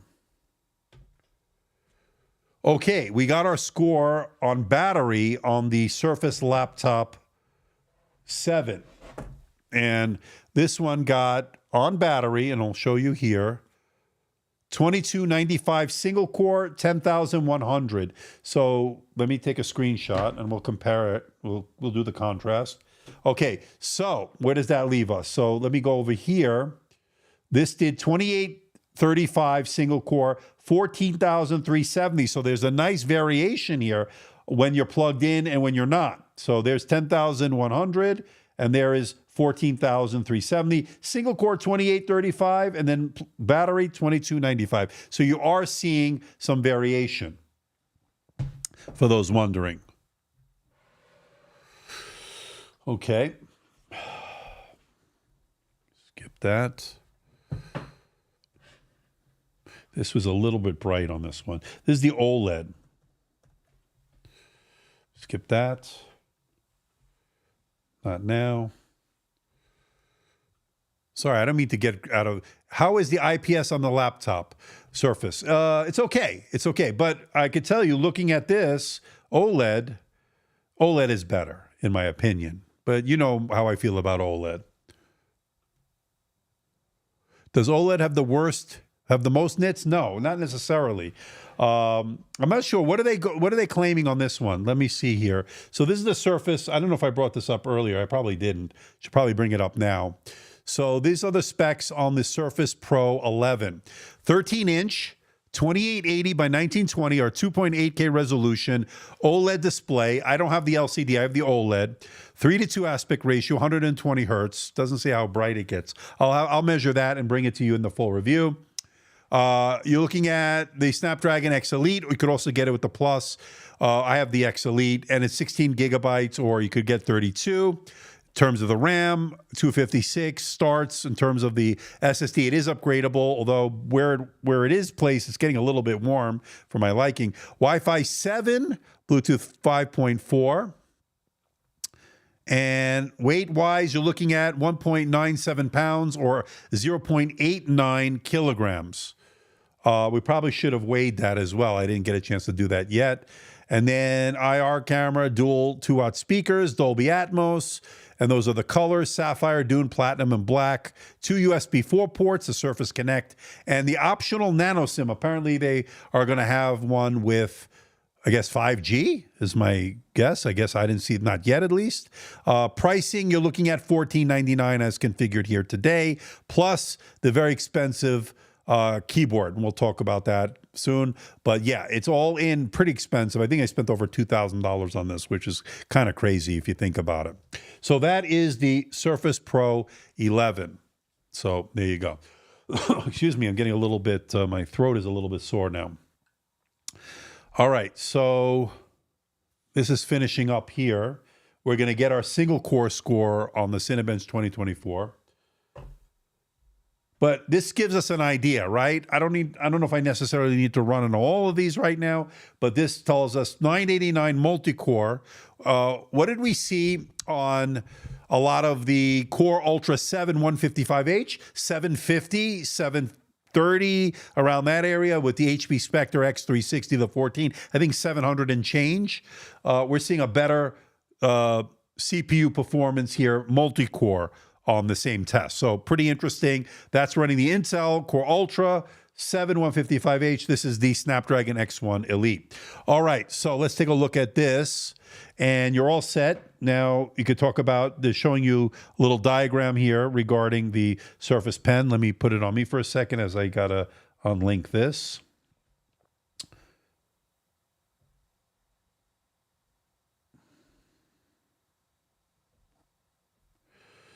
Okay, perfect. And this OLED display, and I'm going to show it to you in a moment. Let me take the pen out. So this is the OLED display, and it is pretty gorgeous. I got to tell you, it's pretty gorgeous here. It is glossy, but it is the dark blacks, the super vibrant colors is there. Yes, thank you, William, for letting everybody know. But it is a really, really nice display. And of course, you can go back as far as you see there. So that is that. Now, This supposedly will work without being connected. I don't know if I have to do anything. So the keyboard's at 68% according to the Surface. Just told me this is 68. Oh, look at this. So yes, you can do it. So I am now detached. And we got our another dislike. Okay, good. Okay, let's confirm that. Blah, blah, blah. Let me go to not Chrome. I want to do Geekbench. Let's see how this one does. I like being able to do this detached. So let's download that. So far, the Surface products have been working very seamlessly. Well, we do have 388 likes, so I think, what do we have? 7 dislikes. Wow. That's good. All right. So I have the Ryzen 5 7530U, and I'm getting 755 multi-core. So you're seeing a little bit of an increase here on the multi-core on the Cinebench. This is finishing that up. We'll get that single-core score. This is the Geekbench test here that I'm going to load onto the Surface Pro 11. Yeah, I like that. This is very good. The detachable keyboard that detaches you from your money. Yeah, yes, for sure. For sure.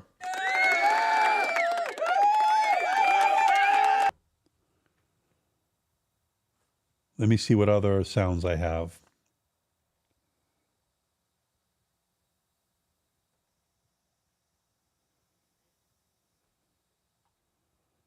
Anyway, that I gave you the applause, but that is a good one.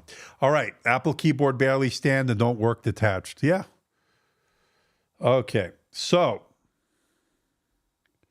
I can get rid of all this stuff here. So Geekbench. All right, so let's make sure we're on the performance mode. I'm detached. I'm all detached. I'm literally and figuratively. I'm going to take it out of the recommended. I'm going to put it on the best performance mode. By the way, I hear the fans on this, and it is warm. And let me show you. So it's warm over here. Definitely warmer than I'd like it to be. But I do hear the fans. Let's get the measurement of this.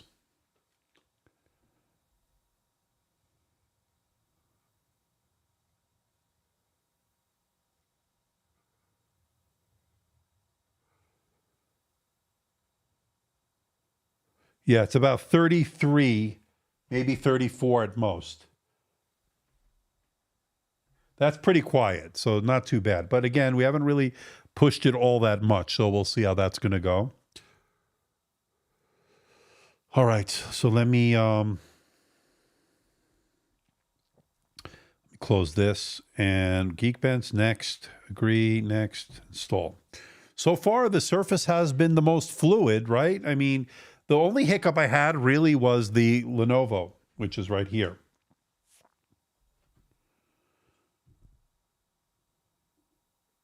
I may have to do, tomorrow I may have to do part 2 for the other two. I'm thinking about it. We'll see how far we can go today. So we'll do at least the HP, right? And we probably should do them both, but I'm a little stuffy now. All right, let's see. We'll see. Later. So this has the X1 Elite 8100 processor here. And let me go run the CPU. You can actually see what I'm doing here. So this is a Surface Pro 11. So far, which is the best? Well, it's hard to say. I like the laptop. The Samsung was good. And the Lenovo, they're all good. Lenovo gave me the most trouble, though. But that was the first one we did. So, and the updates did fix the problem. So for now, so we'll see. Surface Laptop 7 is looking good. I'm liking it so far. We didn't even test the cameras yet. We didn't do any of that yet, so we'll have to see. Lenovo has lost me. They have too many issues waking up from sleep mode. Okay. Are you talking about this model? Do you have this model? Let us know. I'm not sure in a few months we'll have Linux running on these with full support. Yeah, I mean, Josh tried to get it running. He couldn't get it running, so we'll see. Is the Lenovo the only one to get 32? You can get the Surface Pro 11 in 32. I think you can get the laptop as well. So Samsung, I don't know. I have to double check. Does the Envy i9 13900 is the latest HP laptop? What? No, I just did one. The Core Ultra 7 155H. Didn't I do that one? Or the U? I don't remember which one it had. Surface can go up to 64. That is right, Tom. That is correct.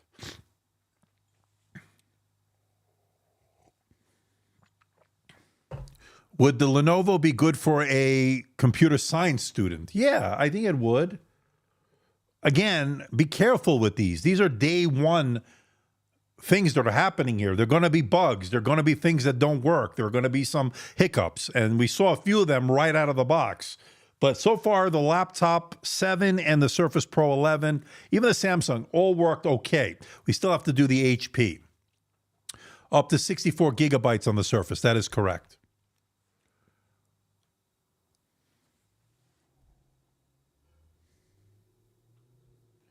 Okay, let's get this score, and then we'll get moving here.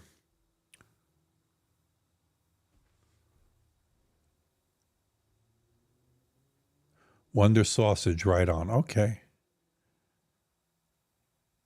Yeah, I got to check the speed of the storage on the Samsung. Let me do that real quick. So let me bring it here. So let me turn on the Samsung here.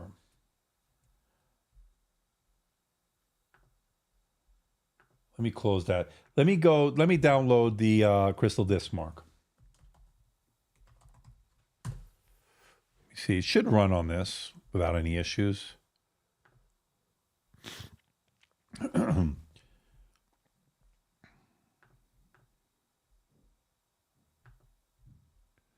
So let me run this one. So that's going to download. So we'll see how the storage is on this. Again, I think I have 512 on this. I'll double check when we open that up now. So let me open that. So this is, extract that. Should run without any issues. So far, everything seems pretty zippy. Boy, you're really piling on the dislikes. Wow. Maybe I shouldn't do it. All right. So here we go. This is a 512 gigabyte SSD. We'll find out. In fact, I can go to the device manager. You can see what I'm doing here. The device manager. So yeah, it's kind of low, 3,800 so far. Let's see. So the disk drive here is a Kioxia. I always have a problem. That used to be part of Toshiba, right? So that's what they're using here, 512 gigabytes.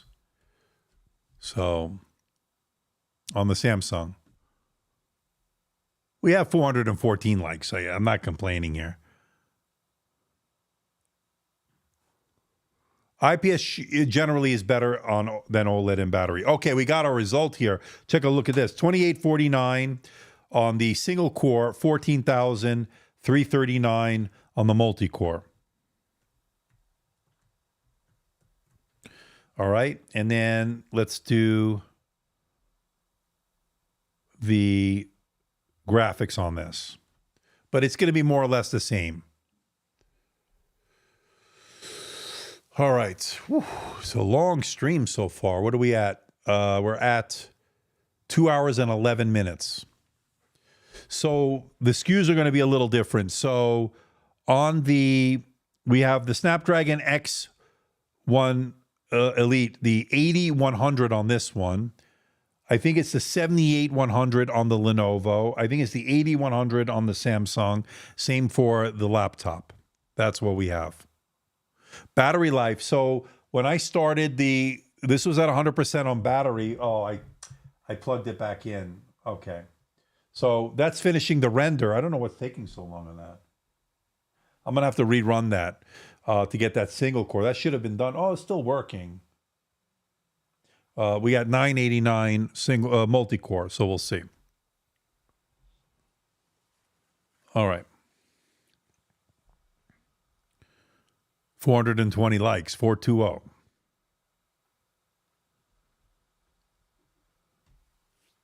Okay. So these are kind of slow. This is 3821 on the read on that. But I don't know if you're going to see it more or less in real world. We'll see.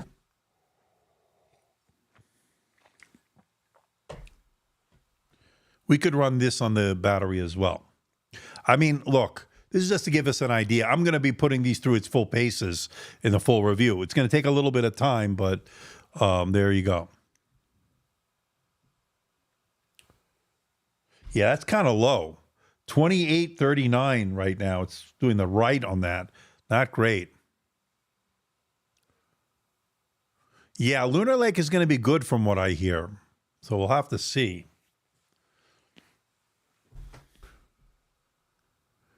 Some people are saying that they get less scores on the 84-100. Interesting. It's Gen 3 speeds, that's for sure. I think it is Gen 4, but you're really getting Gen 3 speeds, judging by these numbers right here.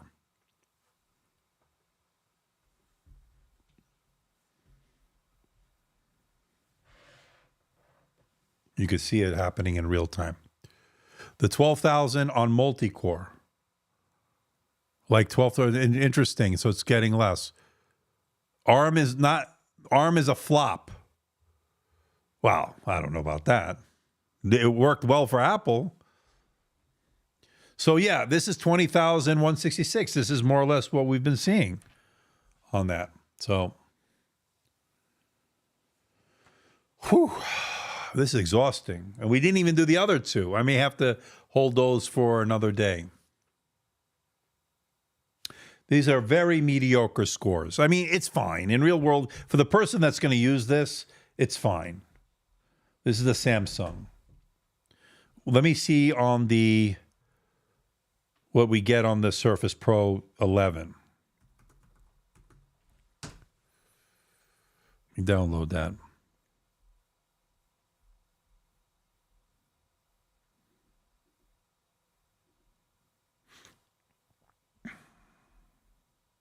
Tell you what, the haptics on this by Sensel on this touchpad is really good. Let me connect that back up. I like it, the raised typing angle. So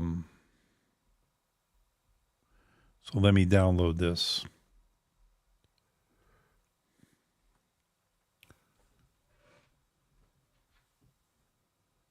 No way it is UFS. Yeah, I don't know who said it was UFS. I already showed you here.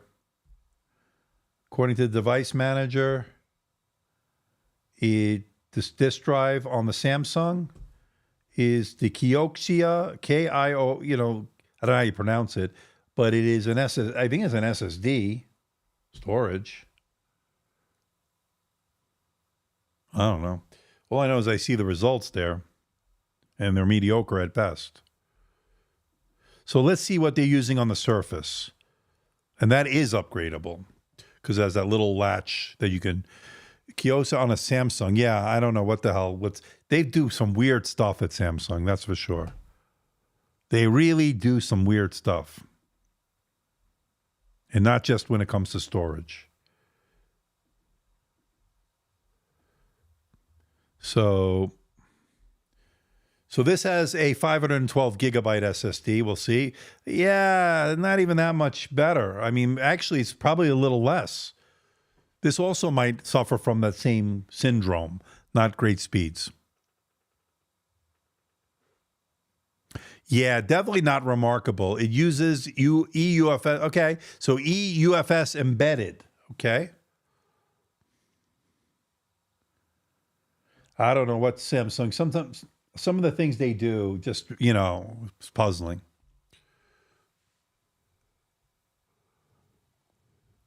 Nah, I don't see anything with 84-100. I still have the HP OmniBook and I have the Asus, but I think I might just hold that for tomorrow.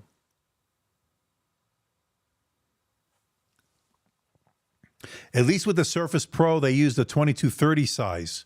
So it's a pretty small, and you can see the reads are not going to be that great either.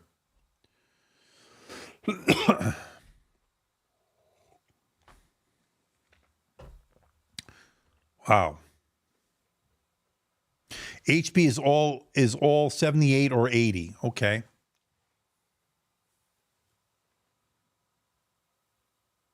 I saw someone with much better scores on battery than the others in the Samsung.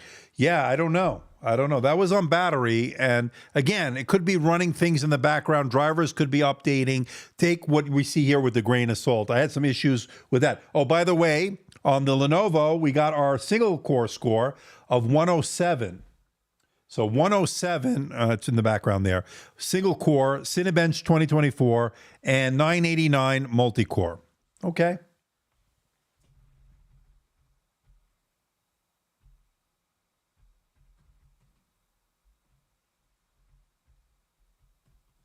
Took the screenshot.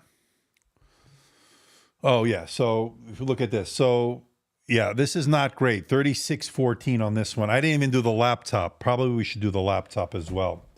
Might as well get some scores on that. See what kind of storage is on this one. So, excuse me, so far not looking great on the Pro. Give me a second here. So this is the Surface laptop right here. Let me close this. Close this. Let me go pick up the Crystal Bismarck.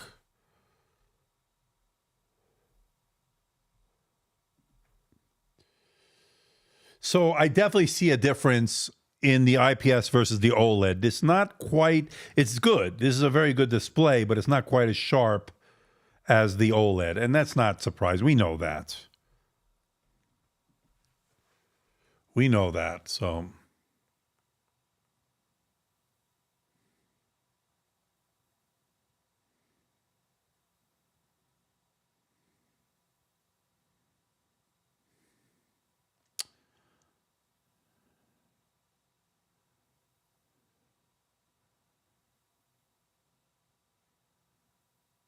Okay, so let's get this going. Whew, a lot of work here. Okay, so Crystal Bismarck.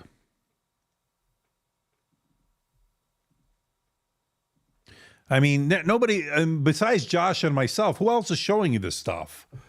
You know, the underbelly, so to speak. But I'm glad that the Lenovo's working. Seems like it's settled down after those updates. All right, so we got a 512 gigabyte on this one. And before we run, let's run it. Let's start running it. And I will go to the device manager here. Very good haptics, by the way, on this touchpad stencil. Okay, so the disk drive here is a here's the irony.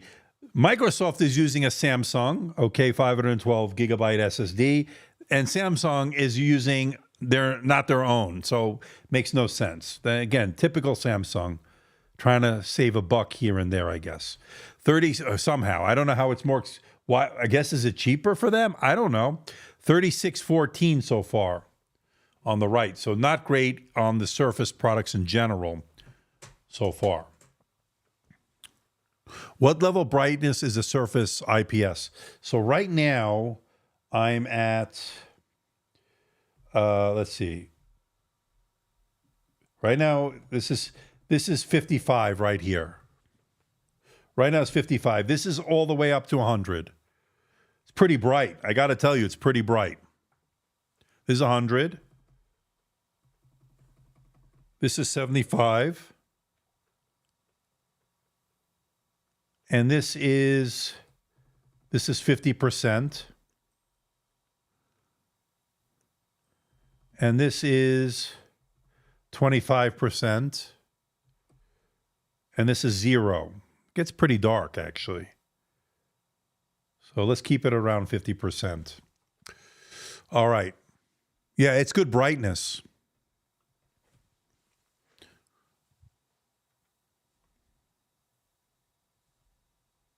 Somebody's texting me. Let's see. All right. So it's a nice display. It's very glossy. A little bit of screen wobble on this Surface. The build is very good. No Alcantara on this. Notice that. No Alcantara. Has the Copilot key there. Yeah, I mean, this is not doing any better here. So this has a nice display. Samsung, say what you want, they still have great displays. Just wish there were less. Actually, I will say this. It is better in terms of the reflection than it was in years past. So you can see them both. They're pretty reflective. So this is IPS, this is OLED, AMOLED. So you can see how reflective. I do have a lot of studio lights. This is more like a 13-inch Mac. Lenovo or Edge, which one should I buy?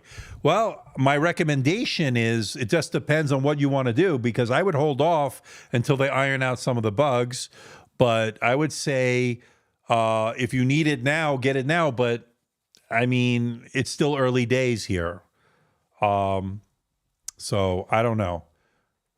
I mean, Samsung, I have to test all this more, obviously. I'm not crazy about these reads and writes. This is a little concerning. Same thing on this one. I mean, not great. Not great. Do you think ARM processors are here to stay for the Windows this time around? Well, they're going all in, so they better be, because I think they invested quite a bit of resources and money to this. If not, they're in trouble. Because, be honest with you, we'll have to see, before we start rush to judgment, we need to see what AMD has to offer with those new processors. We have to see Lunar Lake. That's going to be interesting. So it's just early days. It's a pretty interesting time in the PC industry, that's for sure. Check to see if BitLocker's on. That will show up in the benchmarks. Oh, okay. Maybe it is. I don't know. We'd have to check it. That's a good point. That may be slow. But I have a feeling these are just slow drives that they're using, especially the 2230. That's a very small drive. So, you know, you're not seeing great speeds here. Seems like Mac pinned Microsoft into a corner. Well, they've done it right. I mean, say what you want about Apple. They had a head start, right? Say what you want about them. They have a great processor, and everybody's playing catch up. So we'll see. But I'm impressed with some of the stuff I'm seeing already. And by the way, this is not hot at all, this one. This was getting warm. The Pro 11 was getting a little bit warm. I'll have to look more into the thermals. The Lenovo the fan noise is now non-existent on it. But when I was running it, that's the one in the background. When I was running it, the Cinebench 2024, we definitely noticed it. All right, let me bring out... So these are the speeds. I probably should run the speed test. We already did that one. We did this one on the Lenovo. I would have a feeling Lenovo is going to have faster speeds in terms of the storage. Let's take a look. So I took my screenshot of this so I can close that. All right, so this is the Lenovo Yoga. You can see it right here. And let me go download... Crystal Disk Mark, and let me go download it. Yeah, everything's fluid now. Everything's smooth. Remember that one update? By the way, 1000 nit screen brightness in terms of peak brightness, 90 hertz refresh rate. This is 120. I don't know what's on right now. I'd have to double check. Let me go down here to downloads.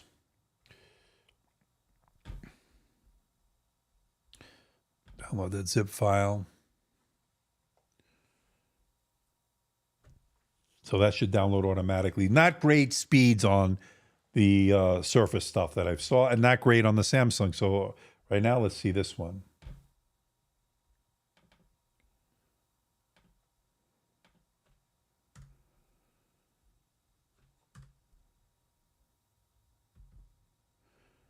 Pretty good touchpad on this as well. This is it's not a haptic. All right, so this has a 512 gigabyte. Let me start that. And if I go to the device manager here, this is going to give us the name of that. And this, of course, this drive is an SK Hynix 512 gigabytes. So SK Hynix. These have pretty good speeds. And we're already seeing better speeds right off the bat on this Lenovo. So 4962, almost 5,000. So that is pretty good. So many decisions to make, but we don't know which one to buy, right? And I think it all has to do with what you're looking for. I mean, the OLED display, IPS display, are you looking for haptic touchpad? I mean, there's certain intangibles there that you have to take in consideration. That's bright. Yeah, that's a pretty bright display. At 1,000 less, the Surface laptop. Yeah.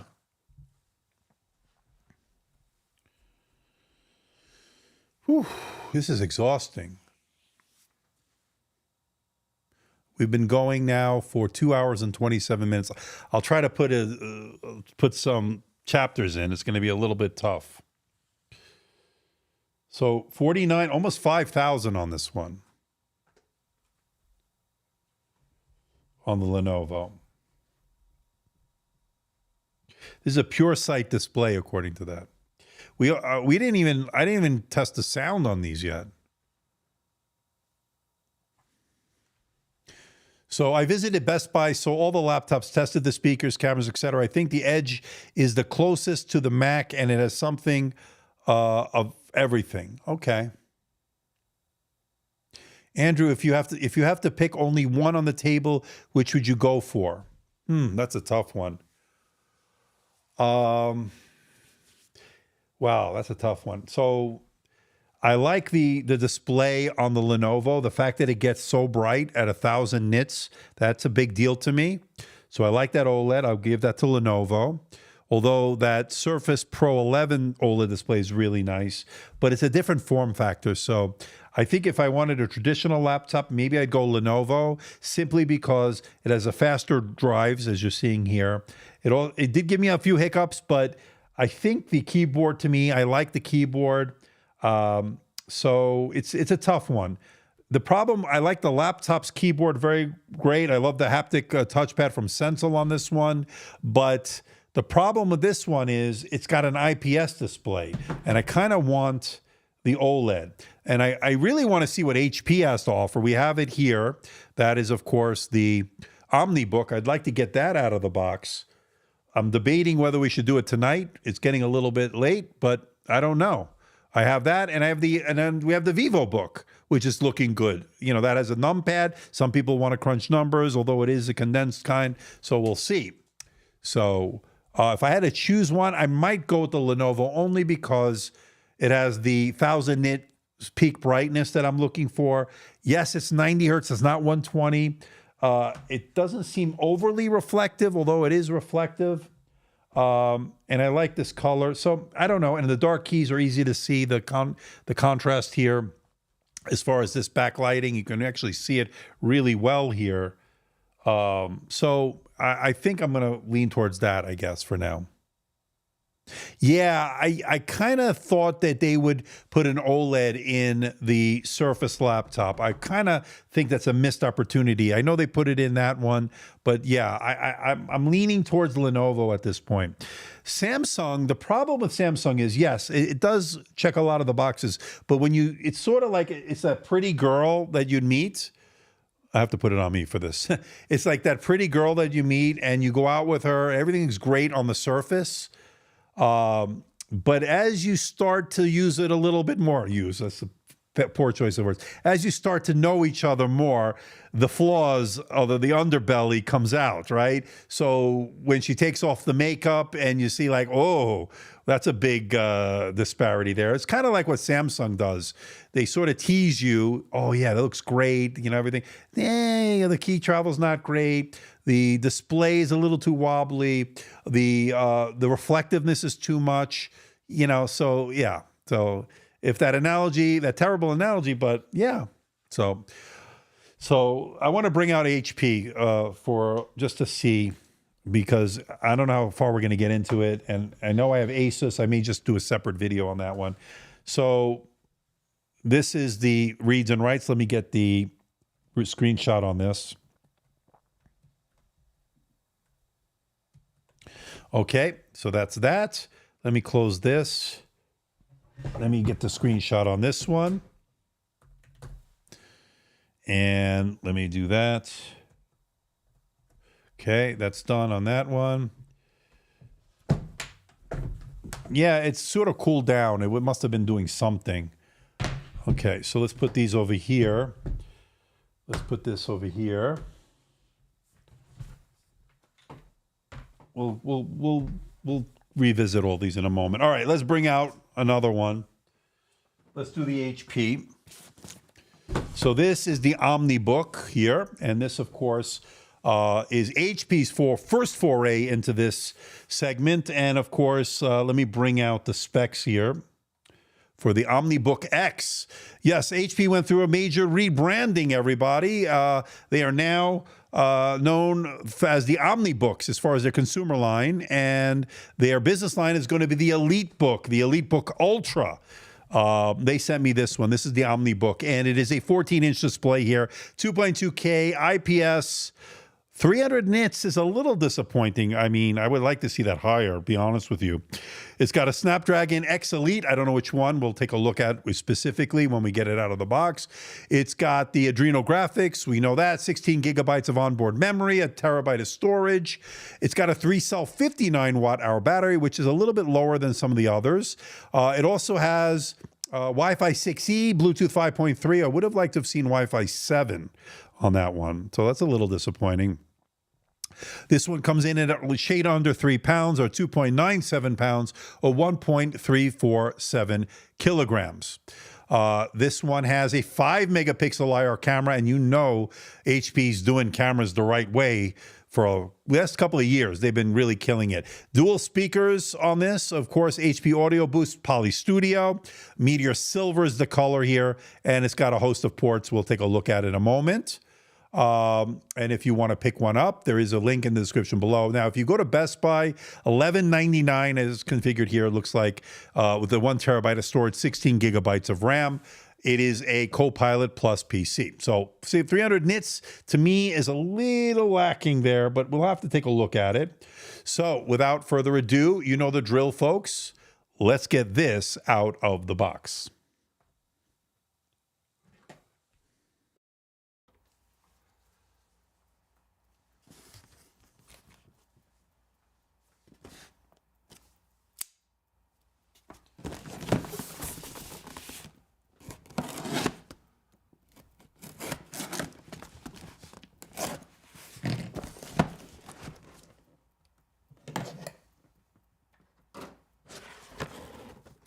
So pretty nice packaging here. It says OmniBook, powered by AI experiences, and they have a pretty unique graphics or logo for their AI. It's sort of like this squiggly kind of thing. You can see it here. Pretty interesting. Let's take this out. This is the unit. Oh, that feels pretty good. So this one has some documentation here. I don't really care about it. Here we get the power cord we've seen a million times. And then we have one familiar looking 65 watt USB Type-C braided cable from HP. We've seen this before, and I like their travel chargers. They're pretty good, their power cords. And I think that's it. There's nothing else here. Let's see if they put a sleeve or something. I don't feel like there's anything in there. Nah. I'm going to break this. No. I think that's it. I feel like there should be a sleeve. I know from the years past they did that. All right. You can put that over here. And there it is. And that's that Meteor Silver. It actually looks pretty nice, actually. Wow. So there she is. That is a pretty nice looking laptop. And actually, you can see it here. Very nice, actually. All metal. Feels good. Feels pretty nice. That's what she said. There it is. It's very nice. Very thin, very light. In fact, let's get a measurement of the weight. Still have to do the Surface Pro measurement. We forgot that, but I'll probably just get that on the video. It's light. It's less than a kilogram without the keyboard cover. Okay, so let's put it on 0 here, kilograms. And with just the unit alone, you're looking at 1.339 kilograms. And that is 2 pounds, 15.2 ounces. So there you go. And then, so let's put it back onto kilograms. And then with the power charger and the power cord, 1.635 kilograms, and that is 3 pounds, 9.7 ounces. So that is the total travel weight. All right, and let's turn that off. Let's bring it over here, and let's see what kind of port selection we have here. So this is pretty interesting here. All right, so this is pretty thin, you can see here.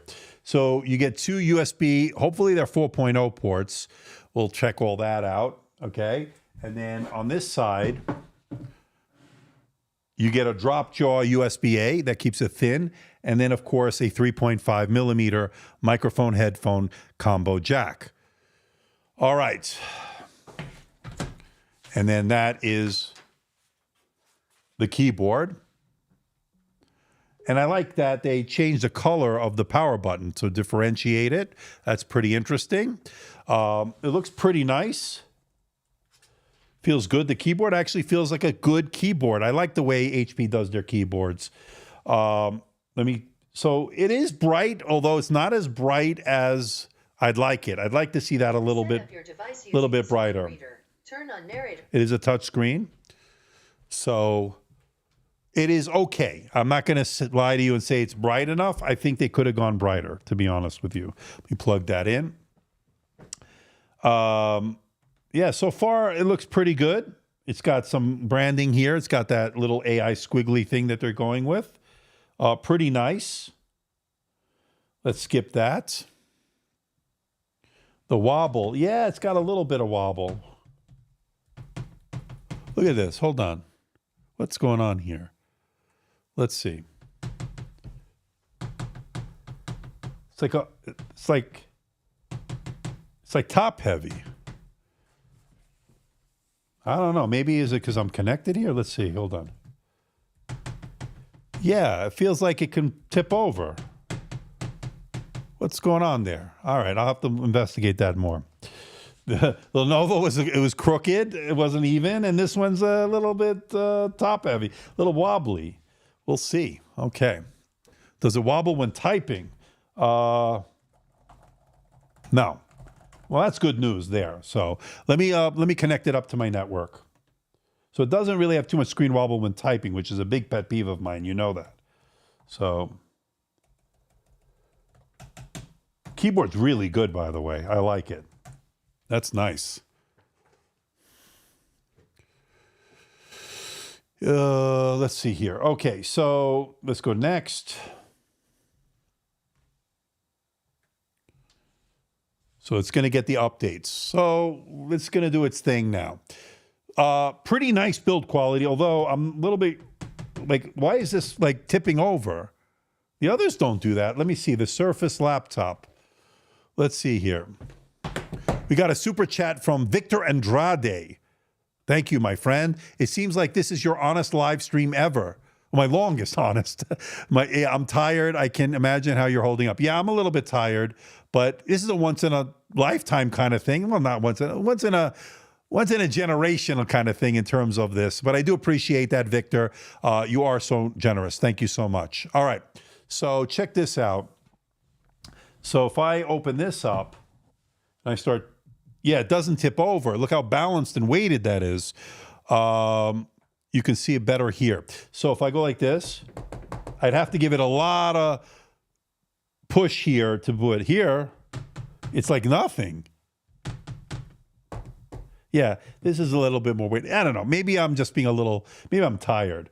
But yeah, that's not good. I mean, we'll have to look more into that. Not terrible, but I mean, it's a nice laptop. Don't get me. Yeah, there's a little bit of screen wobble on that. All right, let me put in my burner account. HP came out cheap, according to Keyboard. I don't know about that. I mean, they could have put a brighter screen and maybe tighten the hinge a little bit. It's a first-gen product. Let's just keep it at that. But it could be still, not that it's bad. I mean, but I did notice that. I mean, I'd be remiss if I didn't say something,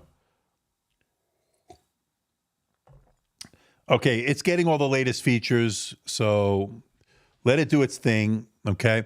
So I'll put that over here. Let's start testing some of the sound a little bit. And then I don't know if we're going to get to Asus. I apologize to Asus. I may just do a separate video for them alone. I'll have on all of this, but I'm getting a little bit tired. Should I bring out the Asus and make it complete? What do you think? Should I bring it out of the box now? Let's see.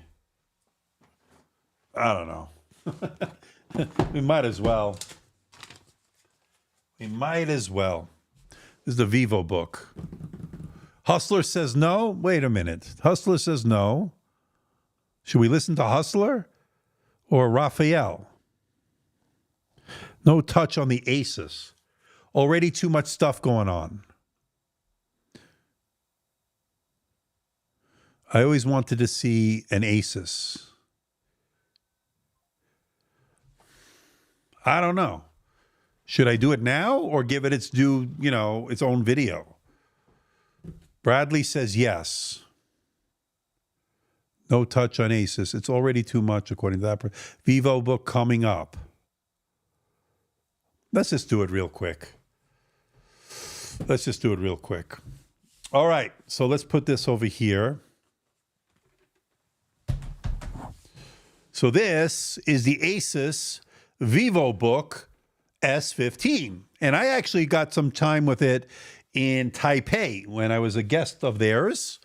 Thank you, Asus. You were a generous host in Taipei at Computex. All right, so let's bring up the specs here. And as you can see, we have the really interesting specs here. This is different, right? So this is a 15.6-inch 3K display, 16:9 aspect ratio, the only 16:9 out of the group here. So that's interesting. Snapdragon X Elite 78-100 processor, the 16 gigabytes of RAM, a terabyte of storage, and a nice size, 70 watt-hour battery, Wi-Fi 7, so that's good. And I'll get to that super chat in a moment. And this is coming in at around 1.42 kilograms, or 3.13 pounds. Full HD IR camera, Harman Kardon speakers, cool silver is the color, and a bunch of ports. This might have the most ports out of them all. I saw a bunch of videos today on this. I didn't get it till today. And this was provided by Asus, by the way. And I want to thank them for sending this over. So that is that. And then, of course, if you want the price here, you can head on over to Asus's website. It's $1299.99. And that is pretty interesting pricing, I think, for the Vivobook line, which is normally a little bit on the more budget side, but interesting nonetheless. So let me bring that off here. And we have a super chat here, so let me get to that before I forget. So thank you to Victor Andrade with another $20. Asus for the win. Okay, that's cool. Thank you. All right, so you know the drill, folks. Without further ado, let's get it out of the box.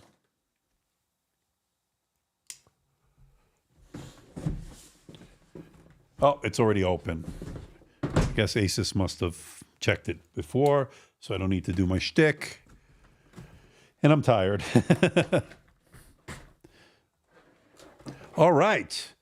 Pretty nice packaging, It's not the most fancy packaging, but nice fancy laptop. Very nice. Wow, all metal. I can feel the coolness of it. Pretty nice. And then we have our charger that we've seen before. This is a 90-watt charger. So this is the first one we've seen with the higher wattage charger. It's also USB Type-C. This is the type of charger we've seen before from Asus, as well as a power cord. Oh, and they also gave me, oh, look at that. It's a European cord. So I got the US cord and a European cord, it looks like. If that's Europe, let me know. I think that's Europe, right? Anyway, we got both. It's a sample, so I'm not surprised. So we'll just keep that over here. We'll get a measurement of the weight. That's everything in there. And then on this side, that's nothing. So that is that. Well, I'm going to have to clean all this up later. And this is the unit itself. And I got to tell you, it looks pretty good. So this is that silver. It's pretty nice. And let me see if we can open it up. Let me see if there's any give or flex. Sometimes with the Vivobook line, you got to be careful, but this seems pretty solid, actually. And very well weighted here. Yeah, seems pretty good. Not too much flex in the keyboard. Nice, very nice build. Goes back 180 degrees. All right, glossy display. There is a kill switch for the webcam. All right, for Asus. All right, this is OLED. Now, take a look at this keyboard. It has the numpad. I know, William, you're not going to like this one. I think it's too condensed for you, right? But let us know. Pretty nice diving board style touchpad. Not haptic or anything like that. It's cool to the touch. Harman Kardon, Dolby Atmos. Good feeling keyboard.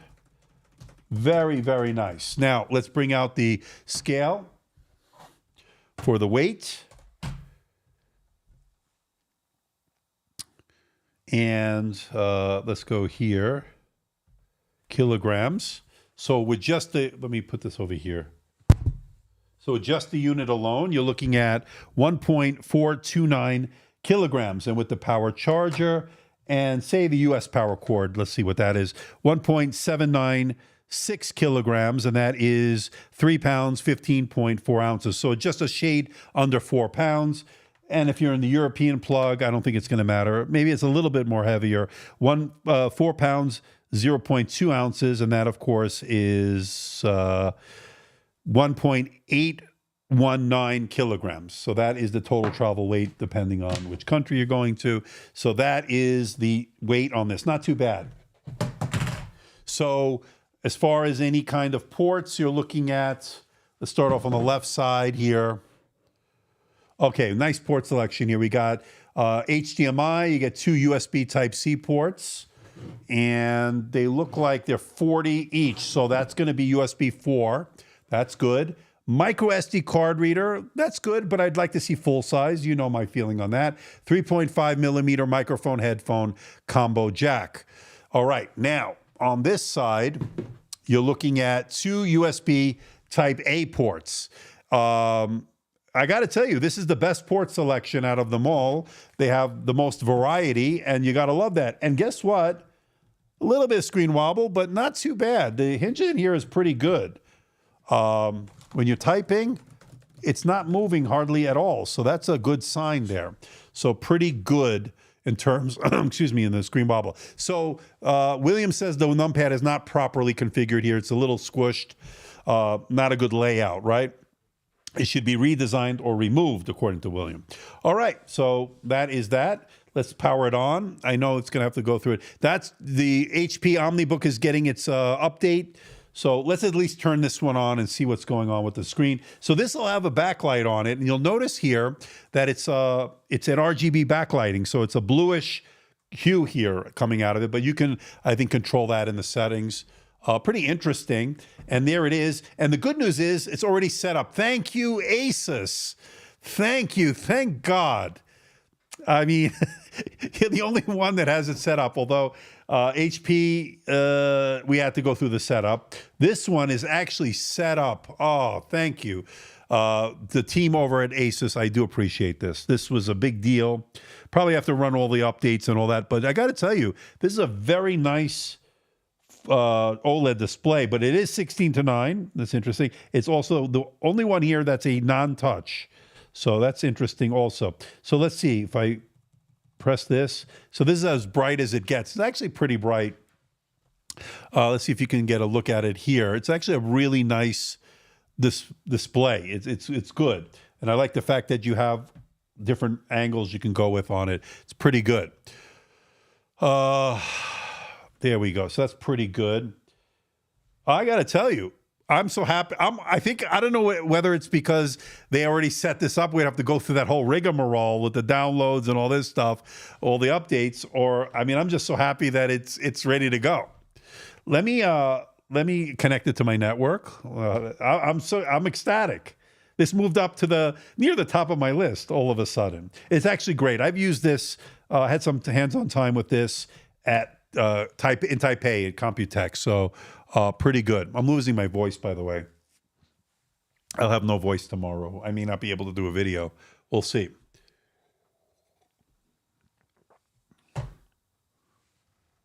Asus fells you. Okay. You mean feels me? I don't know. If no SD reader, can a dongle cord be used? Yeah, certainly, Axel. Why not? All right, so let's go to the. I'm just so happy. Let's go to Geekbench. I feel like I want to do. I'm like renewed now. Like, oh, okay. I didn't put the right website. Actually, this keyboard's really nice. I mean, I guess I could live without that numpad, but I mean, I guess it's there. I just needs to be redesigned according to William. So let me download this. Let me plug in this one to the USB charger here. Yeah, the only problem is I wish they would have put at least one USB plug on this side. Okay, there we go. This is fun, huh? Oh, thank you, my friend. I'm sexy. Alberto thinks I'm sexy. All right. Good. At least somebody thinks I'm All right, Geekbench. All right, here we go. So far, I'm so happy I don't have to go through that whole setup. Asus is nice overall, but disappointed it doesn't have a touchscreen. You know what? I'm surprised. I would have thought they would have put it in the ZenBook 14. This would have been a good candidate for this processor. I guess they're just testing the waters, and maybe that'll come. So we'll see. This is not opening. Let's see. Downloads. I may have to do... Oh, it's still download. There we go. I may have to run some updates, but let's do it without an update. Let's just... What the hell? And I didn't even get to the AI stuff, but I'm going to do that probably a separate video. I think you all saw enough of that crap. I mean, I don't know if it's crap, but whatever. How is your heating of the processor? So far, when you're doing normal stuff, it never heats up, these laptops. The one time I did notice it, the fans were really loud during the Cinebench 2024, which is not surprising. You're putting the CPU at 100% load, so that's just not surprising. All right, so this is the Geekbench 6 here, and we don't have that connected up to that one, so I'll have to rely on here. So this one we can run. Now, this is running the XE78100. That's the same one I think we saw in Lenovo. So let me run that CPU. Oh, I forgot to put it on power settings here. Hold on. So let's put it on best performance. And on this one, probably should have done that. So I probably should have done this before I did that. Confirm. Okay. Let's do that later. Probably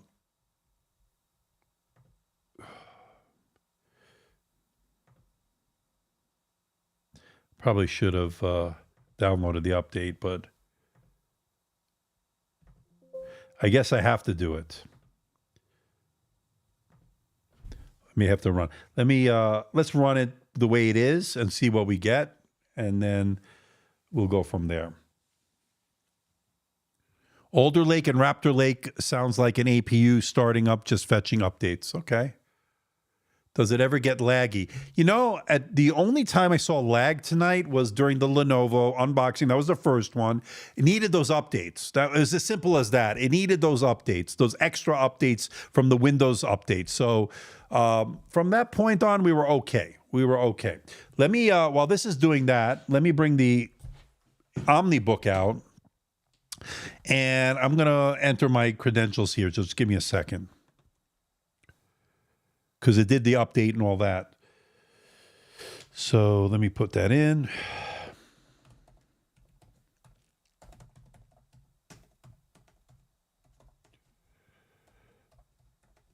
This is definitely my longest live stream, right? Ever did. It's a new record. Okay, so here we go. I got to remember my password. All right, so that's loading in.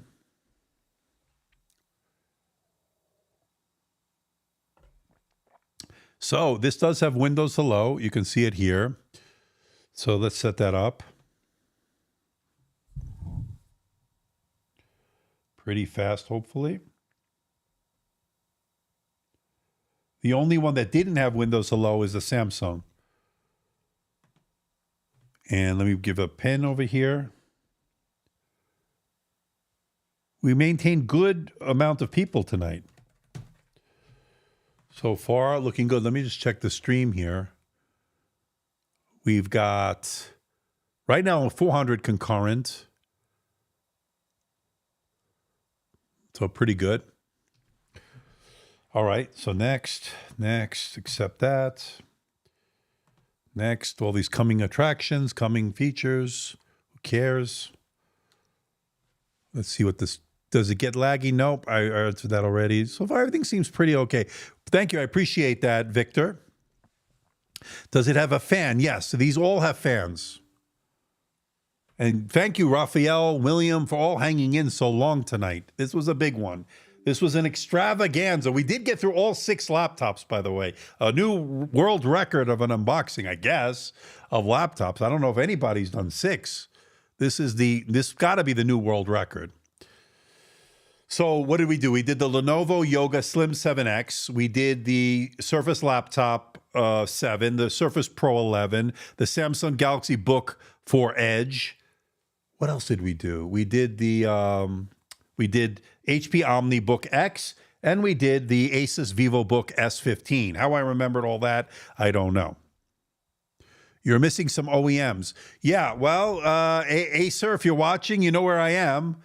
I know I got shafted at the Computex. I was told to go to your booth, and I was basically said, get lost, in no uncertain terms, basically. So I got lost. Is the Dell XPS 13 any good? I want to say this. When I was at Dell Technology World, I didn't realize that the Dell XPS 13 that I looked at, that really thin one that's going to have this processor, that has this processor, Snapdragon X Elite, was a tandem OLED display like you saw. From what I understand, it was the same kind of technology used on that new iPad Pro, right? With the tandem OLED that can get really bright. So I'm wondering if we will see that. Again, from what I hear, it's pretty amazing. But if that's going to be the same one, I don't know if that was a prototype. I don't know. We'll have to see. So we got our first score on this one, 11,276, multi-core 2383. So it's a little less than we saw earlier, but it's still a decent number, I guess. So pretty interesting. All right, so let's take a screenshot of this. All right, and I guess the graphics will be very similar. You know what I want to do? I think I need to lower the scaling on this. It's always a little out of whack, especially a 16:9. Yeah, let's bring it down to 175. Yep, that's better. And let's go the GPU. Let's set up as a new PC on this one. Got to remember, it's updating at the same time. Absolutely. So my disclaimer here, and I'll mention it again, whatever numbers we're getting here, it might not be the final numbers. It's updating, and especially a Gen Day 1 product of this nature is going to get better through time, right? Through updates. So hold on. I don't want to give my information here. One thing about, I don't like to give, let me go through this. Skip that. Skip. All right. Decline. Next. So the same crap going through that setup. That's why I'm so appreciative of what Asus did here, setting it up for me. That's a big deal. Now, there are some videos already dropped on this. I think Matthew Moniz did his, Dave 2D. Here we go. So we're ready to go. All right. So one thing I will say, the display is nice on this OmniBook. I will say it could stand to be a bit brighter. Capping out at 300 nits. I'm not crazy about that. So I don't know if we need to necessarily run the same benchmarks like we've been running. I could do the CPU test if you want, but I'm going to save it, I guess, for the upcoming review. But let me know. I mean, we could start testing the speakers, but, you know, I'm getting a little bit tired, to be honest with you. I'm starting to lose a little bit of steam here. Although they're calling it the floppy book instead of the OmniBook. Who said the floppy book? Yeah, I don't know what's going on with this, to be honest with you. I mean, it's nice and thin. It's a nice design, but it's like it wants to tip over. It's kind of weird. We'll see. We'll see. It looks like it's about to vomit next to the OLED from the Vivobook. Yeah, this is a pretty nice. Again, this is touchscreen, right? It has a touch layer. This has no touch on that one. It just depends on what you want, right? Giveaway. Yeah, well, I'm not going to be giving away ones that I purchased simply because I'm going to be out of money. And I did go out of pocket on these. These were expensive. So the only ones, so I will be getting from Lenovo. They will be sending me their, their review unit. So I guess I will return the Lenovo now that I know I'm getting that, because that is a lot of money. But I want to see if there's any difference in the SKU, maybe. I think there's only one, maybe a couple of SKUs. I'll have to double check that. So this is a little bit less that we saw. So we saw a little bit, 20,000 plus. So on this one, we're seeing a little bit less. Let me take a screenshot. Yeah, so maybe we'll just do one more Geekbench on the OmniBook just to see where they are. And then after that, I think we're going to call it a night because I'm a little bit tired.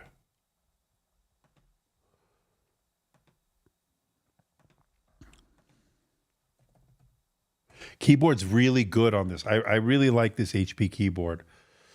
It's really good. All right, so let's download that for Windows. So the overall thing is everything seems pretty snappy. How much time did Asus save you? I would say about 20 minutes. No joke. With all the updates that all these others had to do, no joke. Yeah, it does look a little bit washed out versus this. This is as far as bright as it goes. So this is full 100%. And this one is 100%. So you can see a big difference in brightness. Big difference. That's interesting. So let me make sure this is on the performance mode. This is the longest live stream. Oh, boy. Okay, where is I may have to run some more updates. Because I think HP said there were some things I needed to do. So let's go to the settings. So I may just wait to get that and then do it in a full review, because I got to tell you, I'm getting a little bit tired. We're now, let's see, where are we? We're at 3 hours and 5 minutes. I'm a little bit exhausted. So let me get this updated and I'll bring you all that. And I'm going to start wrapping it up here. What do you think? So before we go, what do you think overall on these? I like it. I mean, I think it's day one and it still needs to be optimized. And I still think that these need to be fixed in some ways, because there are some going to be compatibility issues, but everything seems to work. So the battery, I got to test the battery. So from what Matthew Mona says, he got about 13 or 14 hours on the PC Mark 10 on this one, on the Vivobook from Asus, on the PC Mark 10 Modern Office test. That's pretty decent, actually. I got to test this one. We got to test all the ones in the back here, the Surface products and so forth. So I'm going to update the OmniBook and bring you some more information. This is, of course, the laptop, and this would have been my favorite had it had an OLED display. If it had an OLED display, this thing would have been probably something I could have looked at. I like the Lenovo. I mean, there's a lot to like here. But again, look at that. Isn't that gorgeous? I mean, I don't know if I had to choose it. Would you choose this color? I think it's pretty cool. This is the Lenovo shows the most fingerprints, by the way. So yeah, you could already see the fingerprints there. So yeah, I'm a little bit exhausted. But yeah, I mean, there's your scores on the Lenovo, by the way. 40, almost 5,000. So these have the best reads and writes out of all of them, I think. I don't think I did I do the Asus? I don't think I did. But we'll get all that in the upcoming review. So we're done, people. These are the Snapdragon laptops. Maybe this is a world record. 6 laptops unboxed here, and we survived. I survived. You survived. And I feel like I need a drink. I have very little coffee left, so I don't know. Maybe it's too late for dinner. It's 9 o'clock, but I feel like I was just in a 15-round fight. So good night, everybody. Good night, Axel. Good night, William. Bugs still need to be worked out. I agree. Software compatibility needs to be ironed out. And yeah, there's a lot more testing. So great job, moderators. Thank you, everybody who donated via the Super Chat. Big deal tonight. We had a record turnout. So it might even be the record. I think we had 714 during the pandemic. I don't know how far we got, but we got pretty close, I think. Anyway, I will see you next time. I don't know. We got a lot to do. There's going to be plenty of content. So make sure you are subscribed and you are ready to get that notification bell hit because you don't want to miss a thing. So until next time, everybody, I'm going to pass out and I'll see you next time. Bye-bye.